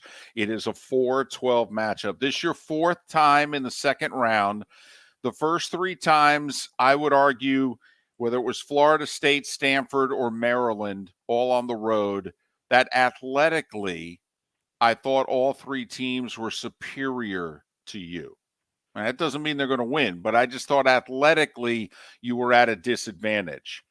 I've only seen Villanova a couple times, but I feel as if athletically this is your best second round matchup. Does that make sense? Yeah, it makes sense. It's, the one big difference between men's basketball and women's basketball for the NCAA tournament is, the women play at home site. So when you're trying to make a Sweet 16 run, a lot of times you're going to be playing a top 10, 12 team in the nation on their home court, and the crowd's going to be packed and into it rather than a neutral court. So that definitely makes it more of a challenge. But, as we saw last night, Ole Miss beat Stanford at Stanford. It can be done. And I think we have the team that has the capabilities to do it. If you were to put a song to the third quarter performance against Washington State, my initial one, Karl, was Kickstart My Heart, but you really weren't dead at halftime. You were only down one. If you were put a song to that third quarter performance, what would it be? You ever remember the band Fastway? Yes. Yeah, All Fired Up. I think it was on their first song on their second release. But especially when, Antonucci had that three that bounced once and then bounced another time on the top of the backboard and hung on the ledge for a second and went in. I think that everybody started to feel a lot better after that moment that, hey, things are starting to break our way. Let's keep pushing and see if we can't get some separation this third quarter. By the way, is what your team did for you in the postgame locker room the nicest gesture that any of your teams have ever done? They put Iron Maiden on in the locker room so that they dedicated the music to you. Is that the nicest gesture any one of your teams has ever done? Well, I've had a former team do the same thing, but it does show some love when you're willing to do that, because that's not their first choice of music. And I'm sure you guys have been doing this show for so many years. This was probably the first Fastway reference that you've had. There's no doubt. And there's only about 7 people listening that actually got it. And I'm hoping they all text the show with their favorite Fastway songs as well, Coach. That would be great. All right. Besides, obviously, it'd be great to hit 50% of your threes like you did against Liberty in the ASUN final. But if there's one thing tonight, I think you said it earlier, would it be rebounding? That if you rebound tonight, if you're fairly even on the boards, do you think you got a real shot? Yeah, I think we have a real shot, but you're right. We can't give them a lot of second chance opportunities. And then, the games that we've won in the NCAA tournament including Washington State, we've had under 10 turnovers. And, Villanova is a team that rarely, if ever, turns it over. So we got to make sure that we're not giving them extra possessions and opportunities, and we have to we typically take care of it. Coach, thanks for your time. Best of luck tonight. Congratulations on the win on Saturday, and hopefully we are talking to you as you're getting ready for South Carolina in the Sweet 16. That sounds great. Hey, good talking to you guys. Karl Smesko, the only coach the FGCU women have ever had. Their fourth tournament win was Saturday. They pulled away in the third quarter and kept Washington State at arm's length the whole second half, 74-63. Mark, people, listen, they don't follow women's basketball. We know that. Okay. But by now, if you're in Southwest Florida, you've, paid attention to FGCU because they've just done so damn much winning. If you want to know how much of a shot they have, because they've gotten pretty much blown out of their 3 previous second-round games. There's one other 12 seed that won. They're at Tennessee. Toledo's a 14-point underdog tonight. FGCU's a 12 seed at number 4 Villanova, ranked 10th in both polls. Villanova's net is 12. I mean, this is a legit 3 seed who has a 4 seed, and they're playing at home, and it will be sold out. There will be over 6,000 people in the gym tonight. Villanova's only a 6-point favorite. I wonder if the announcer will be aware of the point spreads because he kept referring to FGCU as a huge underdog in the game over the weekend against Washington State when, in fact, they were a 1-point favorite for most of the week. And when you texted me at the start of the game, I ended up at a pick 'em. Yeah, I saw 2 different spreads. Like the AP actually had a story which listed FGCU as a 1.5-point favorite. The line I saw at tip was pick 'em. But of all the games tonight in the women's hoops, of the 8 games, there's one, a 3-6 matchup between Ohio State and North Carolina, which has a 5.5-point spread. This is actually the second smallest spread of a game tonight in women's hoops is FGCU at Villanova. They got a real shot this time. Fascinating how they defend this team, but he talked about rebounding being important. They're facing a girl who has scored over 1,000 points this season. Think about that. 35 games, 30 a game, that's 1,050. It's basically what she's averaging, just under 30. Mark, you asked it in a question, and I know he said no, but in the past, when they have faced elite scorers like this, they have let the scorer get theirs and denied everybody else. Like they played Missouri in a tournament 6 years ago. They had a great player. She scored her 30. They beat them by 13. They played Michigan State a couple years ago. A girl had 55 against them. They beat them in overtime. They usually let the scorer get theirs and they shut everybody else down. That's why he poo-pooed that so fast. Yeah. I called his damn defense on him. Right. Of course, they'll probably triple team her tonight now that we've said all of that. Exactly.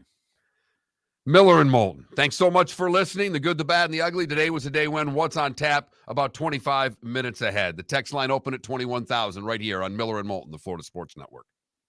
David Moulton for Napa Auto Parts, and Napa Filters. Insist on Napa Filters for your vehicles, or if you're a do-it-yourselfer, only buy Napa Filters. Napa has a filter for almost anything on earth that moves, whether it's motorcycles, foreign and domestic cars, vans, SUVs, earth-moving equipment. You get the idea. Napa Auto Parts, Napa Filters. Insist on them for your vehicles, or if you're do-it-yourselfer, only buy Napa Filters. Mark Miller for SWFL Golf Carts, or online, flgolfcarts.com. If you're looking for a golf cart, an e-bike, or an e-motorcycle, go visit Alex and the gang at SWFL Golf Carts. flgolfcarts.com online. Check out their whole inventory. If you're looking for a custom cart, they can take care of you. 2-seater, 4-seater, 6-seater, they've got you covered.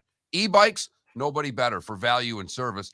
E-motorcycles, check them out. Again, flgolfcarts.com. FLGolfCarts.com. Located on the East Trail, locally owned Naples Tiki Bar and Grill is an outdoor eatery next to the Hitching Post Shopping Center. Island-inspired food with a true tiki theme. The best place in Naples to enjoy the beautiful weather in Southwest Florida. The Naples Tiki Bar and Grill offers a great menu for dine-in or takeout. Enjoy our famous pulled pork, huge burgers, and tiki bar cocktails. Don't miss happy hour every day from 3 to 6 and live music 7 days a week. See you soon at the Naples Tiki Bar and Grill, 11498 Tamiami Trail East. The waterways of Naples are a beauty to behold, and the Bayfront Inn has multiple ways for guests to enjoy the water and have some fun. Gather your family and friends and enjoy a leisurely day on the water with a pontoon or deck boat. If you prefer to explore the waterways without a motor, the Bayfront has canoes, standboards, and kayaks. At the end of your journey, enjoy lunch or dinner at the Bamboo Tropical Bar and Grill. The Bayfront Inn. Something for everyone. On 5th Avenue in Naples. You were listening to Miller and Moulton on the Florida Sports Network.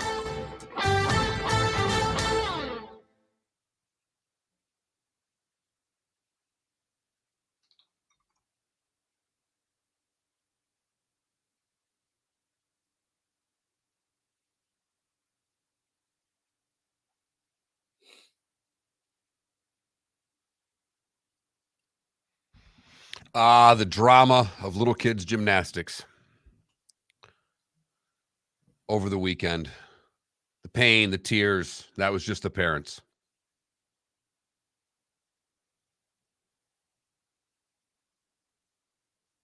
It was wonderful up until more parents got in there because I had the Wi-Fi to myself and I was watching the game. But then too many people came in and the Wi-Fi got disconnected so I could just watch the scores of Xavier and Pitt. The only good news is that Xavier was blowing them out, so I didn't really miss anything. I caught a little bit of the end of Fairleigh Dickinson's upset on my dad's phone at the World Baseball Classic game. And then we watched the end of the UM game in our seats. But I got to be honest with you. I almost kind of want to say the story on the air, but Saturday night, I come home. I come back to Fort Myers. I'm at a Miller's Ale house with my friends. I'm seeing all kinds of stuff on all TVs. We get back to my friend's place, and all right, we have to watch one thing. We put on the World Baseball Classic. I'm sorry. It was amazing. I said I'm sorry. It's an exhibition. You didn't watch a real sporting event to watch an Trey exhibition. Turner hit a grand slam to take the lead in the 8th inning. Who gives a rip? Oh, come on now. I will say we didn't even go to Lansdowne on Friday. We just went up to the New Larry's. And there was ran into Jason from Diamond District. He was there with some buddies, but there was probably 20 kids from FGCU all watching hoop. They were all rooting for Kennesaw. It was awesome. Wow, really? Hey, son.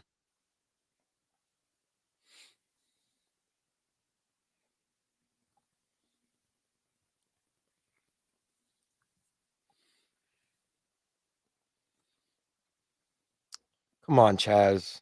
Chaz, if it was in July or November, would you get into it? Also, David, I feel like March is better because they have more time to recover from an injury. I did see Overman. I saw someone have a pretty good take on the World Baseball Classic today. Have the rounds up until the quarters in March. Do the quarter, semis, and finals at the All-Star break. Right. I just saw that. There's something. Yes, I'm with you. I actually turned it on last night for a moment when one of the games was out of hand. And then the baseball game was out of hand, so I turned the baseball game off. I almost gave it some time. If we play Japan, I'll watch. Maybe. For sure. I mean, maybe. What night is it? Tuesday. Tomorrow. It's Mexico, Japan tonight. Winner plays the U.S. Tuesday, 7 o'clock, FS1.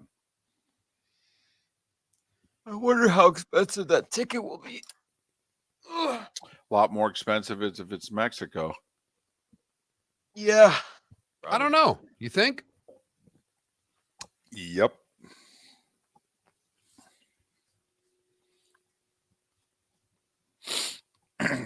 Oh my gosh, I saw so many macho masks. It was hilarious. Macho masks and sombreros.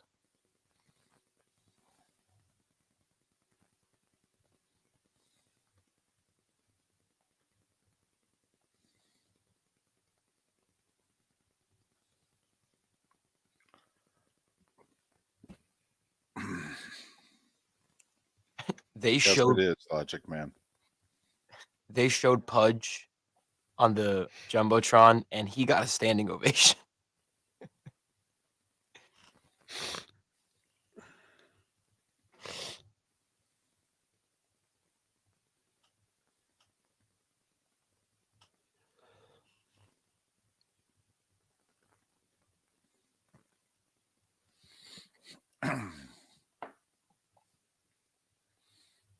Ten seconds.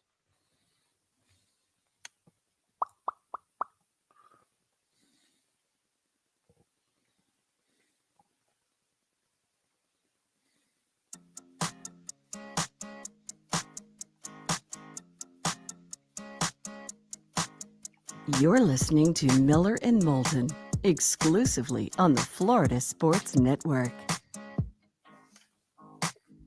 21 minutes past the hour. Miller and Moulton, Florida Sports Network, floridasportsnetwork.com. You know, opening day's a week from Thursday. We're going to be live in St. Pete. You know that, right? That's what I'm being told. Yep. It's official. We're live. Opening day. Major League Baseball season. We'll be in and around the Trop. And boy, the joint will be jumping at 6 a.m. But we'll be there for Major League Baseball's opening day. And I'm curious if the World Baseball Classic has made any impact at all on baseball/sports fan, or whether or not it's just the wrong idea at the wrong time of the year. I don't know if it's the wrong idea. I think the idea is a good idea. I do think it is the wrong time of the year. And obviously, I feel that way as well. My big thing is I would do it in July. You're a November guy. I'm a November guy, and I know you're going up against football. I just think you'd get the best participants. I can't worry about football if I'm trying to make the best World Baseball Classic that there is. But I did see a tweet, David, during the show today that said, have the prelims in March and then have the quarters, semis, and finals at the All-Star break. Ooh, I like it. I like that a lot. One location, maybe? One location. And you could literally, I mean, it's baseball. You could do that in 3 days or 4 days max if you wanted to. Well, if you're down to quarterfinals, that's 8 teams. You need to play 4 games. 2 doubleheaders. Well, back-to-back days. Well, in theory, you could do, 2 games Tuesday, 2 games Wednesday. The Tuesday winners play Thursday in the semis. The Wednesday winners play Friday in the semis. And then if you want, Saturday or Sunday, you could play the championship. Get it all done in a week's time. Mm-hmm. I'm in. I love the idea, to be brutally honest. Absolutely love it. And if you need to start it on Wednesday, if you need to give guys, a day to travel and a day to work out and all that, okay. I mean, Once that's again, fine. And once again, this isn't something out of the ordinary. This is something soccer and hockey have been doing for decades. Well, hockey does it at the end of the season in their world championships. They've stopped the season for the Olympics.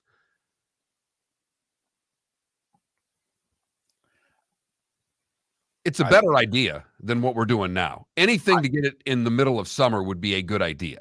Well, and not only that, then think about what a boon it is for the city/team that gets to, quote unquote, host the All-Star game. Every 3 years, in theory, I mean, you could, if you wanted to, award that out the way you're awarding Final Fours and Super Bowls. Hey, we're, in 2026, which I think is the next time they're going to do this, pick a great American city that you think would be the perfect place to hold, a very international tournament. You can go to Chicago, New York, Miami. I mean, a bunch of different options here. Yeah, summertime wouldn't work in Miami. I know they've got the roof, but it really isn't the right time.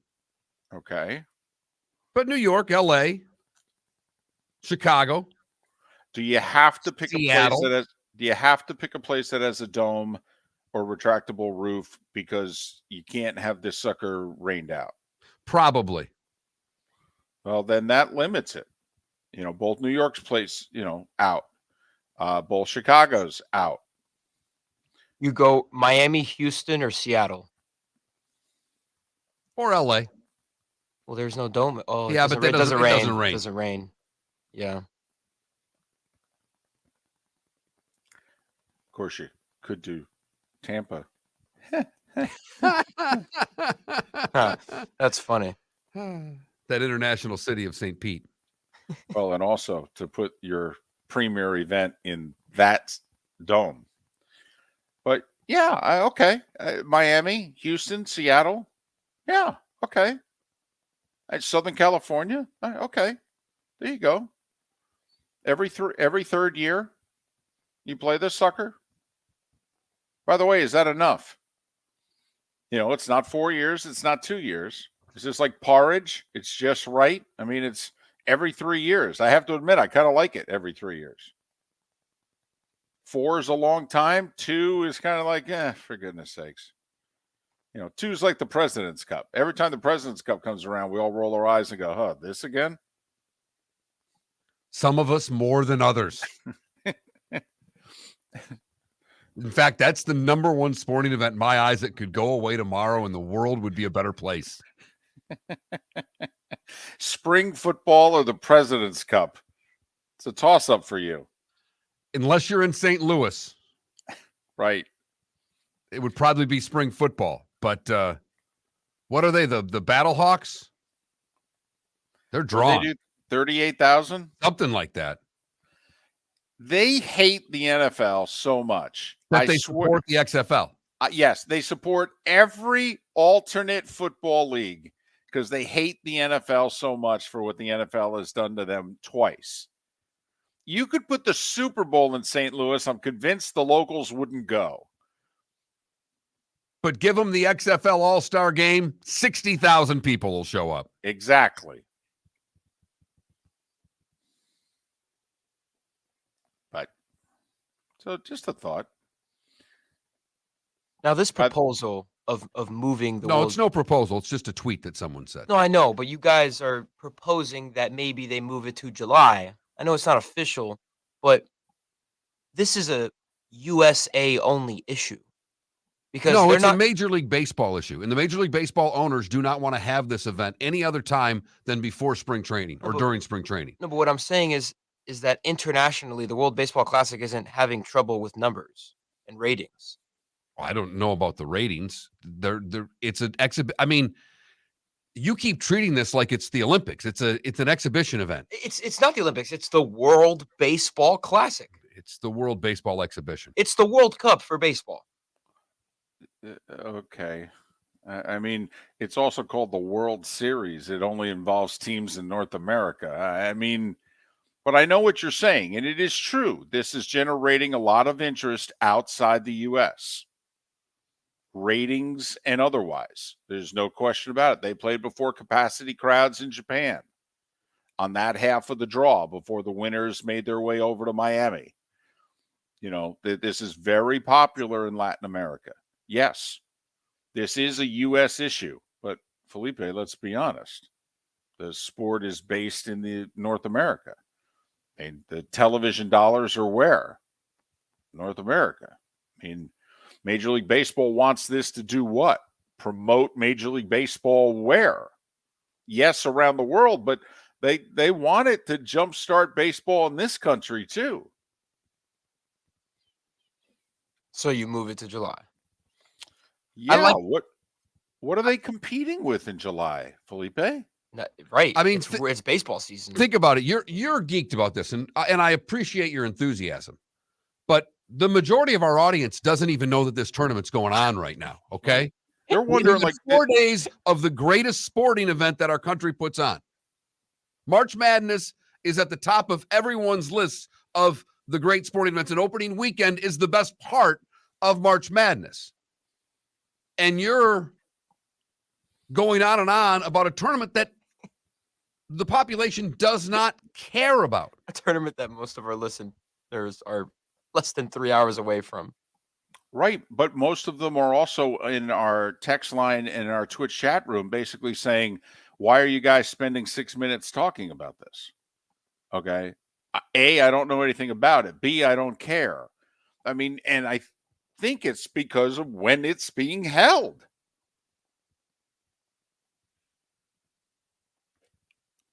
I agree that the timing of it basically takes away any validity to it. Felipe, think about this.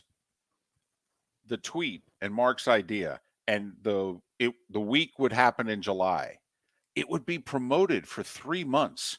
30 teams would promote this for 3 months. Miller and Moulton here for the Clutch Vodka Play of the Day.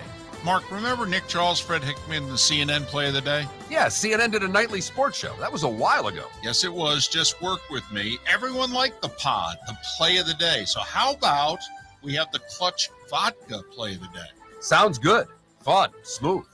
Like Clutch Vodka. Listen weekday mornings for the Clutch Vodka Play of the Day. That's Clutch with a K. Located on the East Trail, locally owned Naples Tiki Bar and Grill is an outdoor eatery next to the Hitching Post Shopping Center. Island-inspired food with a true tiki theme. The best place in Naples to enjoy the beautiful weather in Southwest Florida. The Naples Tiki Bar and Grill offers a great menu for dine-in or takeout. Enjoy our famous pulled pork, huge burgers, and tiki bar cocktails. Don't miss happy hour every day from 3 to 6 and live music 7 days a week. See you soon at the Naples Tiki Bar and Grill, 11498 Tamiami Trail East. Mark Miller for SWFL Golf Carts, or online, flgolfcarts.com. If you're looking for a golf cart, an e-bike, or an e-motorcycle, go visit Alex and the gang at SWFL Golf Carts, flgolfcarts.com online. Check out their whole inventory. If you're looking for a custom cart, they can take care of you. 2-seater, 4-seater, 6-seater, they've got you covered. E-bikes, nobody better for value and service. E-motorcycles, check them out. Again, flgolfcarts.com. flgolfcarts.com. The waterways of Naples are a beauty to behold, and the Bayfront Inn has multiple ways for guests to enjoy the water and have some fun. Gather your family and friends and enjoy a leisurely day on the water with a pontoon or deck boat. If you prefer to explore the waterways without a motor, the Bayfront has canoes, standboards, and kayaks. At the end of your journey, enjoy lunch or dinner at the Bamboo Tropical Bar and Grill. The Bayfront Inn. Something for everyone. On 5th Avenue in Naples. You were listening to Miller and Moulton on the Florida Sports Network.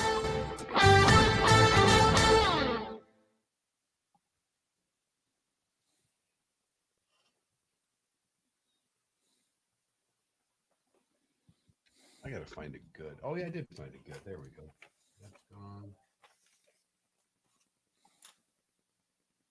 I heard a really interesting question the other day that I'm curious to ask you guys.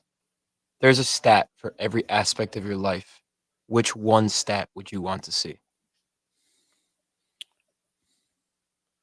Beers drank. That's a common one, yeah. So it's not a sports stat that equates to your life. It's just it's a stat. Yes, you have a stat for every aspect of your life. Which one would you want to see the most? Plus minus.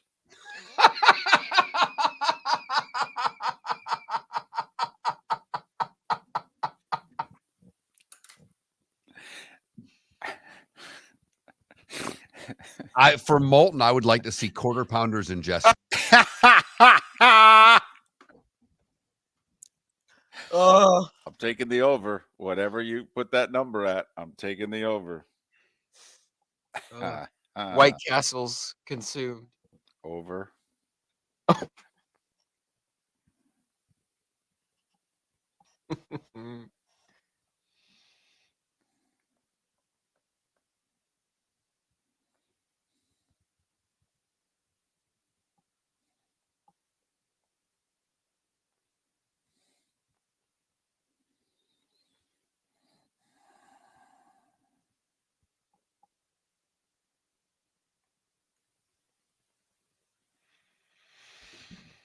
Is Bojangles good or not? The wrong guy to ask that. Yes. You like fried chicken? If the answer is yes, then Bojangles is for you.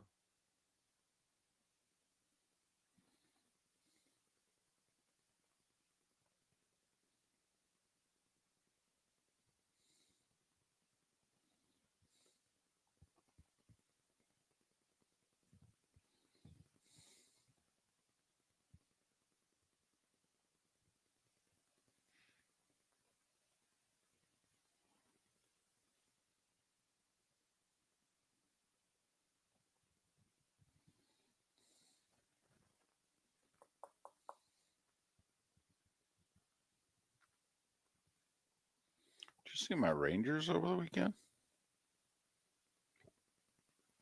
6-0 over Pittsburgh, 7-0 over Nashville. Damn. It's like the Bruins 3-0, 7-0 their last two games.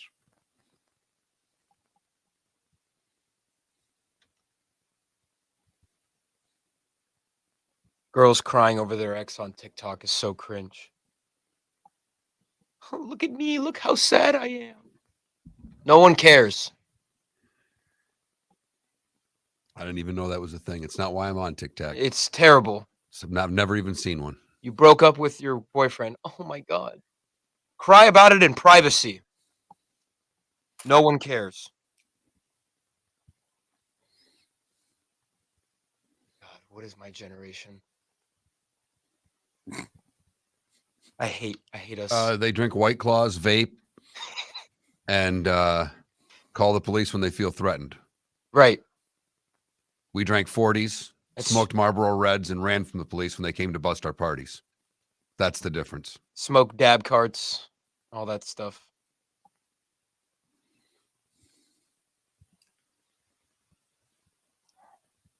David, have you been to Whataburger since moving to Jacksonville? Yes. Where is a Whataburger? And what are your thoughts on Whataburger? It's fine. It's good. It's solid. All right. I am a heavy advocate for Whataburger. I love their fries. Hey, just quickly, I've got Clemente elected to the Hall of Fame 11 weeks after his death. Did they do that separately? Obviously, because you got to wait. Yeah, that was a special thing. Okay. 20 seconds. Because they usually, wait. have Right. in January and All right, here we go.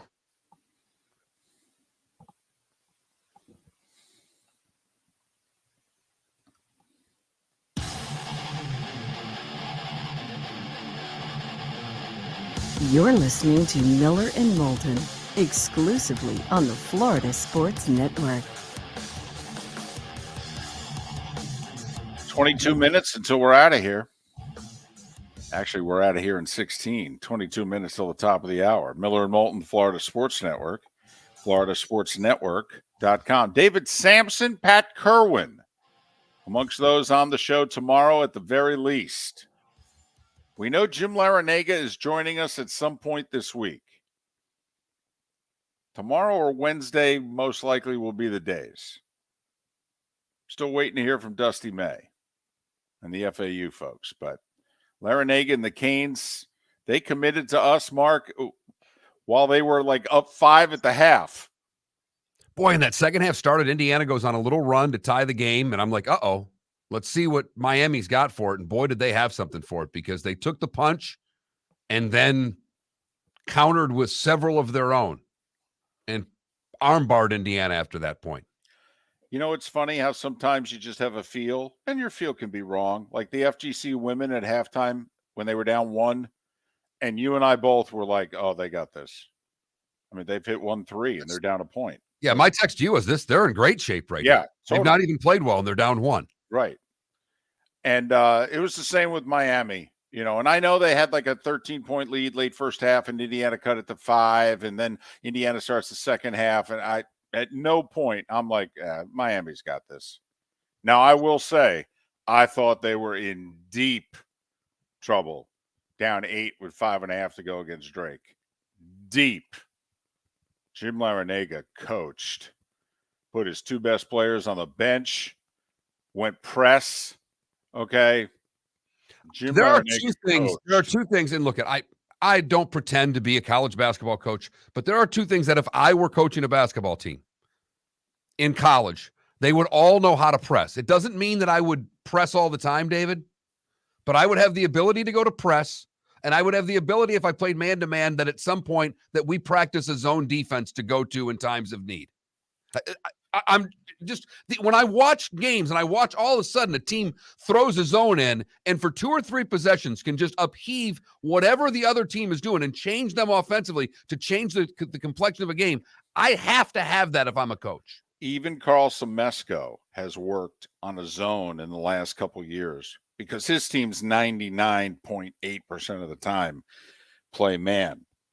But what you're talking about, Mark, every now and then you need to buy a minute and a half because you got foul trouble. You just want to change how things are going. Steve Lapis was pounding the table during the FAU FDU game last night, in which he goes, I know both these teams are man-to-man, but neither one of them stopping the other. I really would go zone here for 2-3 possessions and try it. He goes, because everybody's driving right. Nobody's able to keep anybody in front of them. And so I'd go zone. Just the two things after this weekend, I would always have a press of some sort that I could say, let it rip. And I'd always be able to play a zone. By the way, I know nobody cares about this stuff except you and I, because we're, geeks. Andrew Catalan and Steve Lapis had a very good weekend. Andrew Catalan on Friday was tremendous. Now, granted, he had the games. It helps when you got the games. But he was all over it. It's time for someone to take back this segment, if for no other reason than to stop David from talking about Meghan and Harry. Here's Mark Miller with Today Was the Day When. 1819, London's famous Burlington Arcade opens. It's the world's first shopping arcade, basically the precursor to the mall. 1854, the Boston Public Library opens as the first large free municipal library in the United States. The big WIP in Philadelphia began radio transmissions today in 1922. It was finger licking good for the very first time today in 1930. Colonel Sanders founded Kentucky Fried Chicken in North Corbin, Kentucky. Just thought we should take a moment. Totally. To honor Colonel Sanders. A moment of silence. I'm licking my fingers. I got nothing on them. I'm like Gaylord Perry right now, ready to throw a spitter. 54 was the 16th men's basketball tournament final. LaSalle would be your winner, beating Bradley. It was today in 73 that Roberto Clemente was elected to baseball's Hall of Fame 11 weeks after his death in a plane crash. Today in 88, Mike Tyson beats Tony Tubbs for the undisputed heavyweight title in boxing. Today in 2016, Barack Obama became the first U.S. president to visit Cuba since 1928. In 2019, Walt Disney acquires the Fox Entertainment portion of the business for $71 billion. And it was 3 years ago today, after 20 years, Tom Brady agrees to move to the Tampa Bay Buccaneers. Those born today that are no longer with us, Carl Reiner and Mr. Rogers. Those celebrating birthdays. Hal Linden's 92. That's Barney Miller to the rest of us. There you go. Bobby Orr is 75. William Hurt is 73. Hockey player Charlie Zimmer is 69. Spike Lee, 66. The wrestler Sting is 64. And Mookie Blaylock is 56. What did I miss, David? It's amazing. You went 1854, but you didn't go with the event in 1854 that I thought you were going to go with. There was a meeting that took place in Wisconsin today in 1854, which is regarded as the founding of the Republican Party.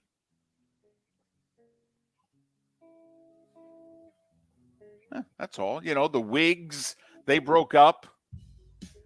I know it sounds like a band. It was right after their first album. It had all kinds of critical acclaim. It didn't sell a lot of albums, and they were pissed at one another, so they broke the up. record company stayed with them for one more album, but then eventually, you know, President Andrew Jackson of the record company, you know, a lot of controversy, you know, and eventually the Wigs went away. Mm-hmm. You had the rock band Kansas get involved, you know. They grabbed their sister group, Nebraska, okay, had an act. And then from such act was a meeting in Wisconsin in which the Republican Party was founded, which they broadened their appeal. Got a new record deal, okay, was big. Got a new record deal. You've heard folks elsewhere mock Florida is gonna Florida. Well, Mark Miller sees it differently. He calls it the good, the bad, and the ugly. What you got, Mark? We go to Bonita Springs for the good. Debbie Tosca is an artist and a photographer, and due to a disease, lost her vision and took the terrible news and began putting her work to good use. She now sells cards with all of the profits going to eye disease research. Last year, she donated to 11 different institutions and raised thousands of dollars. Go to NBC-2.com for her story and where you can buy the cards. For the bad, we go to Coca, Florida, in the McDonald's, where Quavi Young was behind the wheel when she ordered a cheeseburger bundle. David, you are a aficionado of all fast food places, and particularly Mickey D's. Is there a cheeseburger bundle that you're aware of at McDonald's? No. In fact, there is not. That is correct. She apparently wanted some sort of a combo. And when she didn't get her cheeseburger bundle, well, she pulled a gun on the employee in the drive-thru line. For goodness sakes, lady, okay, it's really simple. What number do you want? Give me the number.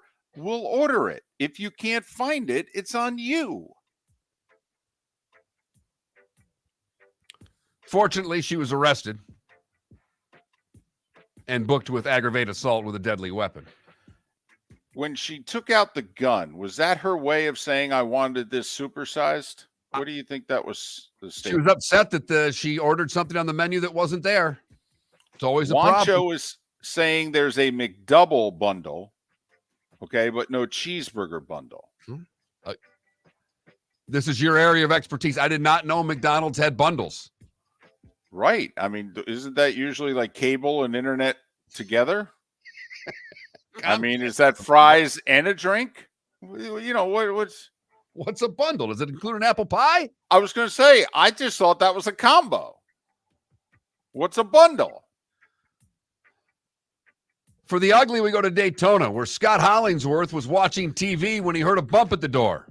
Jumped up, headed over to the door, stepped out while trying to reach the lights, and got his leg clamped on, and it started shaking really violently. That's because he had an alligator at the door. Oh, I hate when that happens. He was taken to the hospital with non-life-threatening injuries from the 9-foot gator. He said, I suspect I surprised the alligator as much as he surprised me. Yeah, but he didn't bite you. Or you didn't bite him, I should say. That is the good, the bad, and the ugly on today, March the 20th, 2023. Okay, a couple of things. Who answers the door? I know. So did the gator like ring the doorbell? I mean, how did that work? Just bumped it with a schnoz. A little bump at the door. And the guy came. I mean, a bump at the door and you run and open the door. No. I mean, do you not have a peephole? Well, you're not going to see the gator through the peephole unless it was. Of course you standing can. It's got like that wide view. And plus, gators are long. I mean, was a 9-foot gator. You might have got some tail. Come on. Depending on the angle, how he was at your what door. Are those scales under my door? Why is there hissing? So apparently a bundle is fries but no drink. So apparently it's adding a small fry to whatever it is that you ordered. I have to admit, the people at the McDonald's, they're not in the wrong here. She's an idiot and she pulled a gun. However, to prevent from getting shot, don't you just add a small fry? All right, to wait the a minute, David, cheeseburger? because now this is where she demanded a cheeseburger bundle as I'm looking through this and refused an employee's offer to sell her a cheeseburger in an a la carte order of small fries instead. So the employee did exactly what they were supposed to do, and she still pulled the gun. See, this is where, did you know, like, could you see from the mirror that she had a gun? Because at that point, it's like, okay, got it. And then you charge her for the most damn expensive bundle you got. You charge her for a McDouble bundle, which is basically a double cheeseburger. You just charge her. Although I could see a McDouble bundle in your future one day. Oh, yeah. I mean, that's right up your alley because you've already got the big gulp with the diet soda. Here's the deal. See, but now that's true because I would get the soda elsewhere because I get more of it and it's you cheaper. can get more for less. Correct. So that is true because otherwise I'd have to order the combo, McDouble combo. I'll get the fries and the drink and then, of course, order a separate McDouble. I mean, like I'm going to have one sandwich, seriously. With David, it's either the big gulp or the big Wawa cup. I see that one a lot. It's the big Wawa cup. The big Wawa cup, yeah. Yeah. We were big fans, and I know I've not been a big soda drinker over the last 5 years. I still have one occasionally, but the Circle K was also big in our life because weren't they always 69 cents for whatever size you got? Correct. That was a delicious afternoon soda. Wawa during the summer goes for 99 cents, all sizes. It's tremendous. Gotta have a Wawa. Overrated. Stop it. You stop it right now. 6 games in the NBA tonight. None of them really involve the Heat, infect the Heat. The best one's probably Dallas at Memphis. It's on NBA TV at 8 o'clock if you're interested. 5 games in the NHL. Big one for the Panthers. They're in Detroit. You can see it on Bally's. If by chance you don't, it's on NHL Network at 7. Another game that affects the Panthers greatly is the Sliding Penguins are hosting Ottawa. Ottawa's lost 5 in a row. ESPNU, 7 o'clock. FGCU women at Nova. They're a 6-point dog.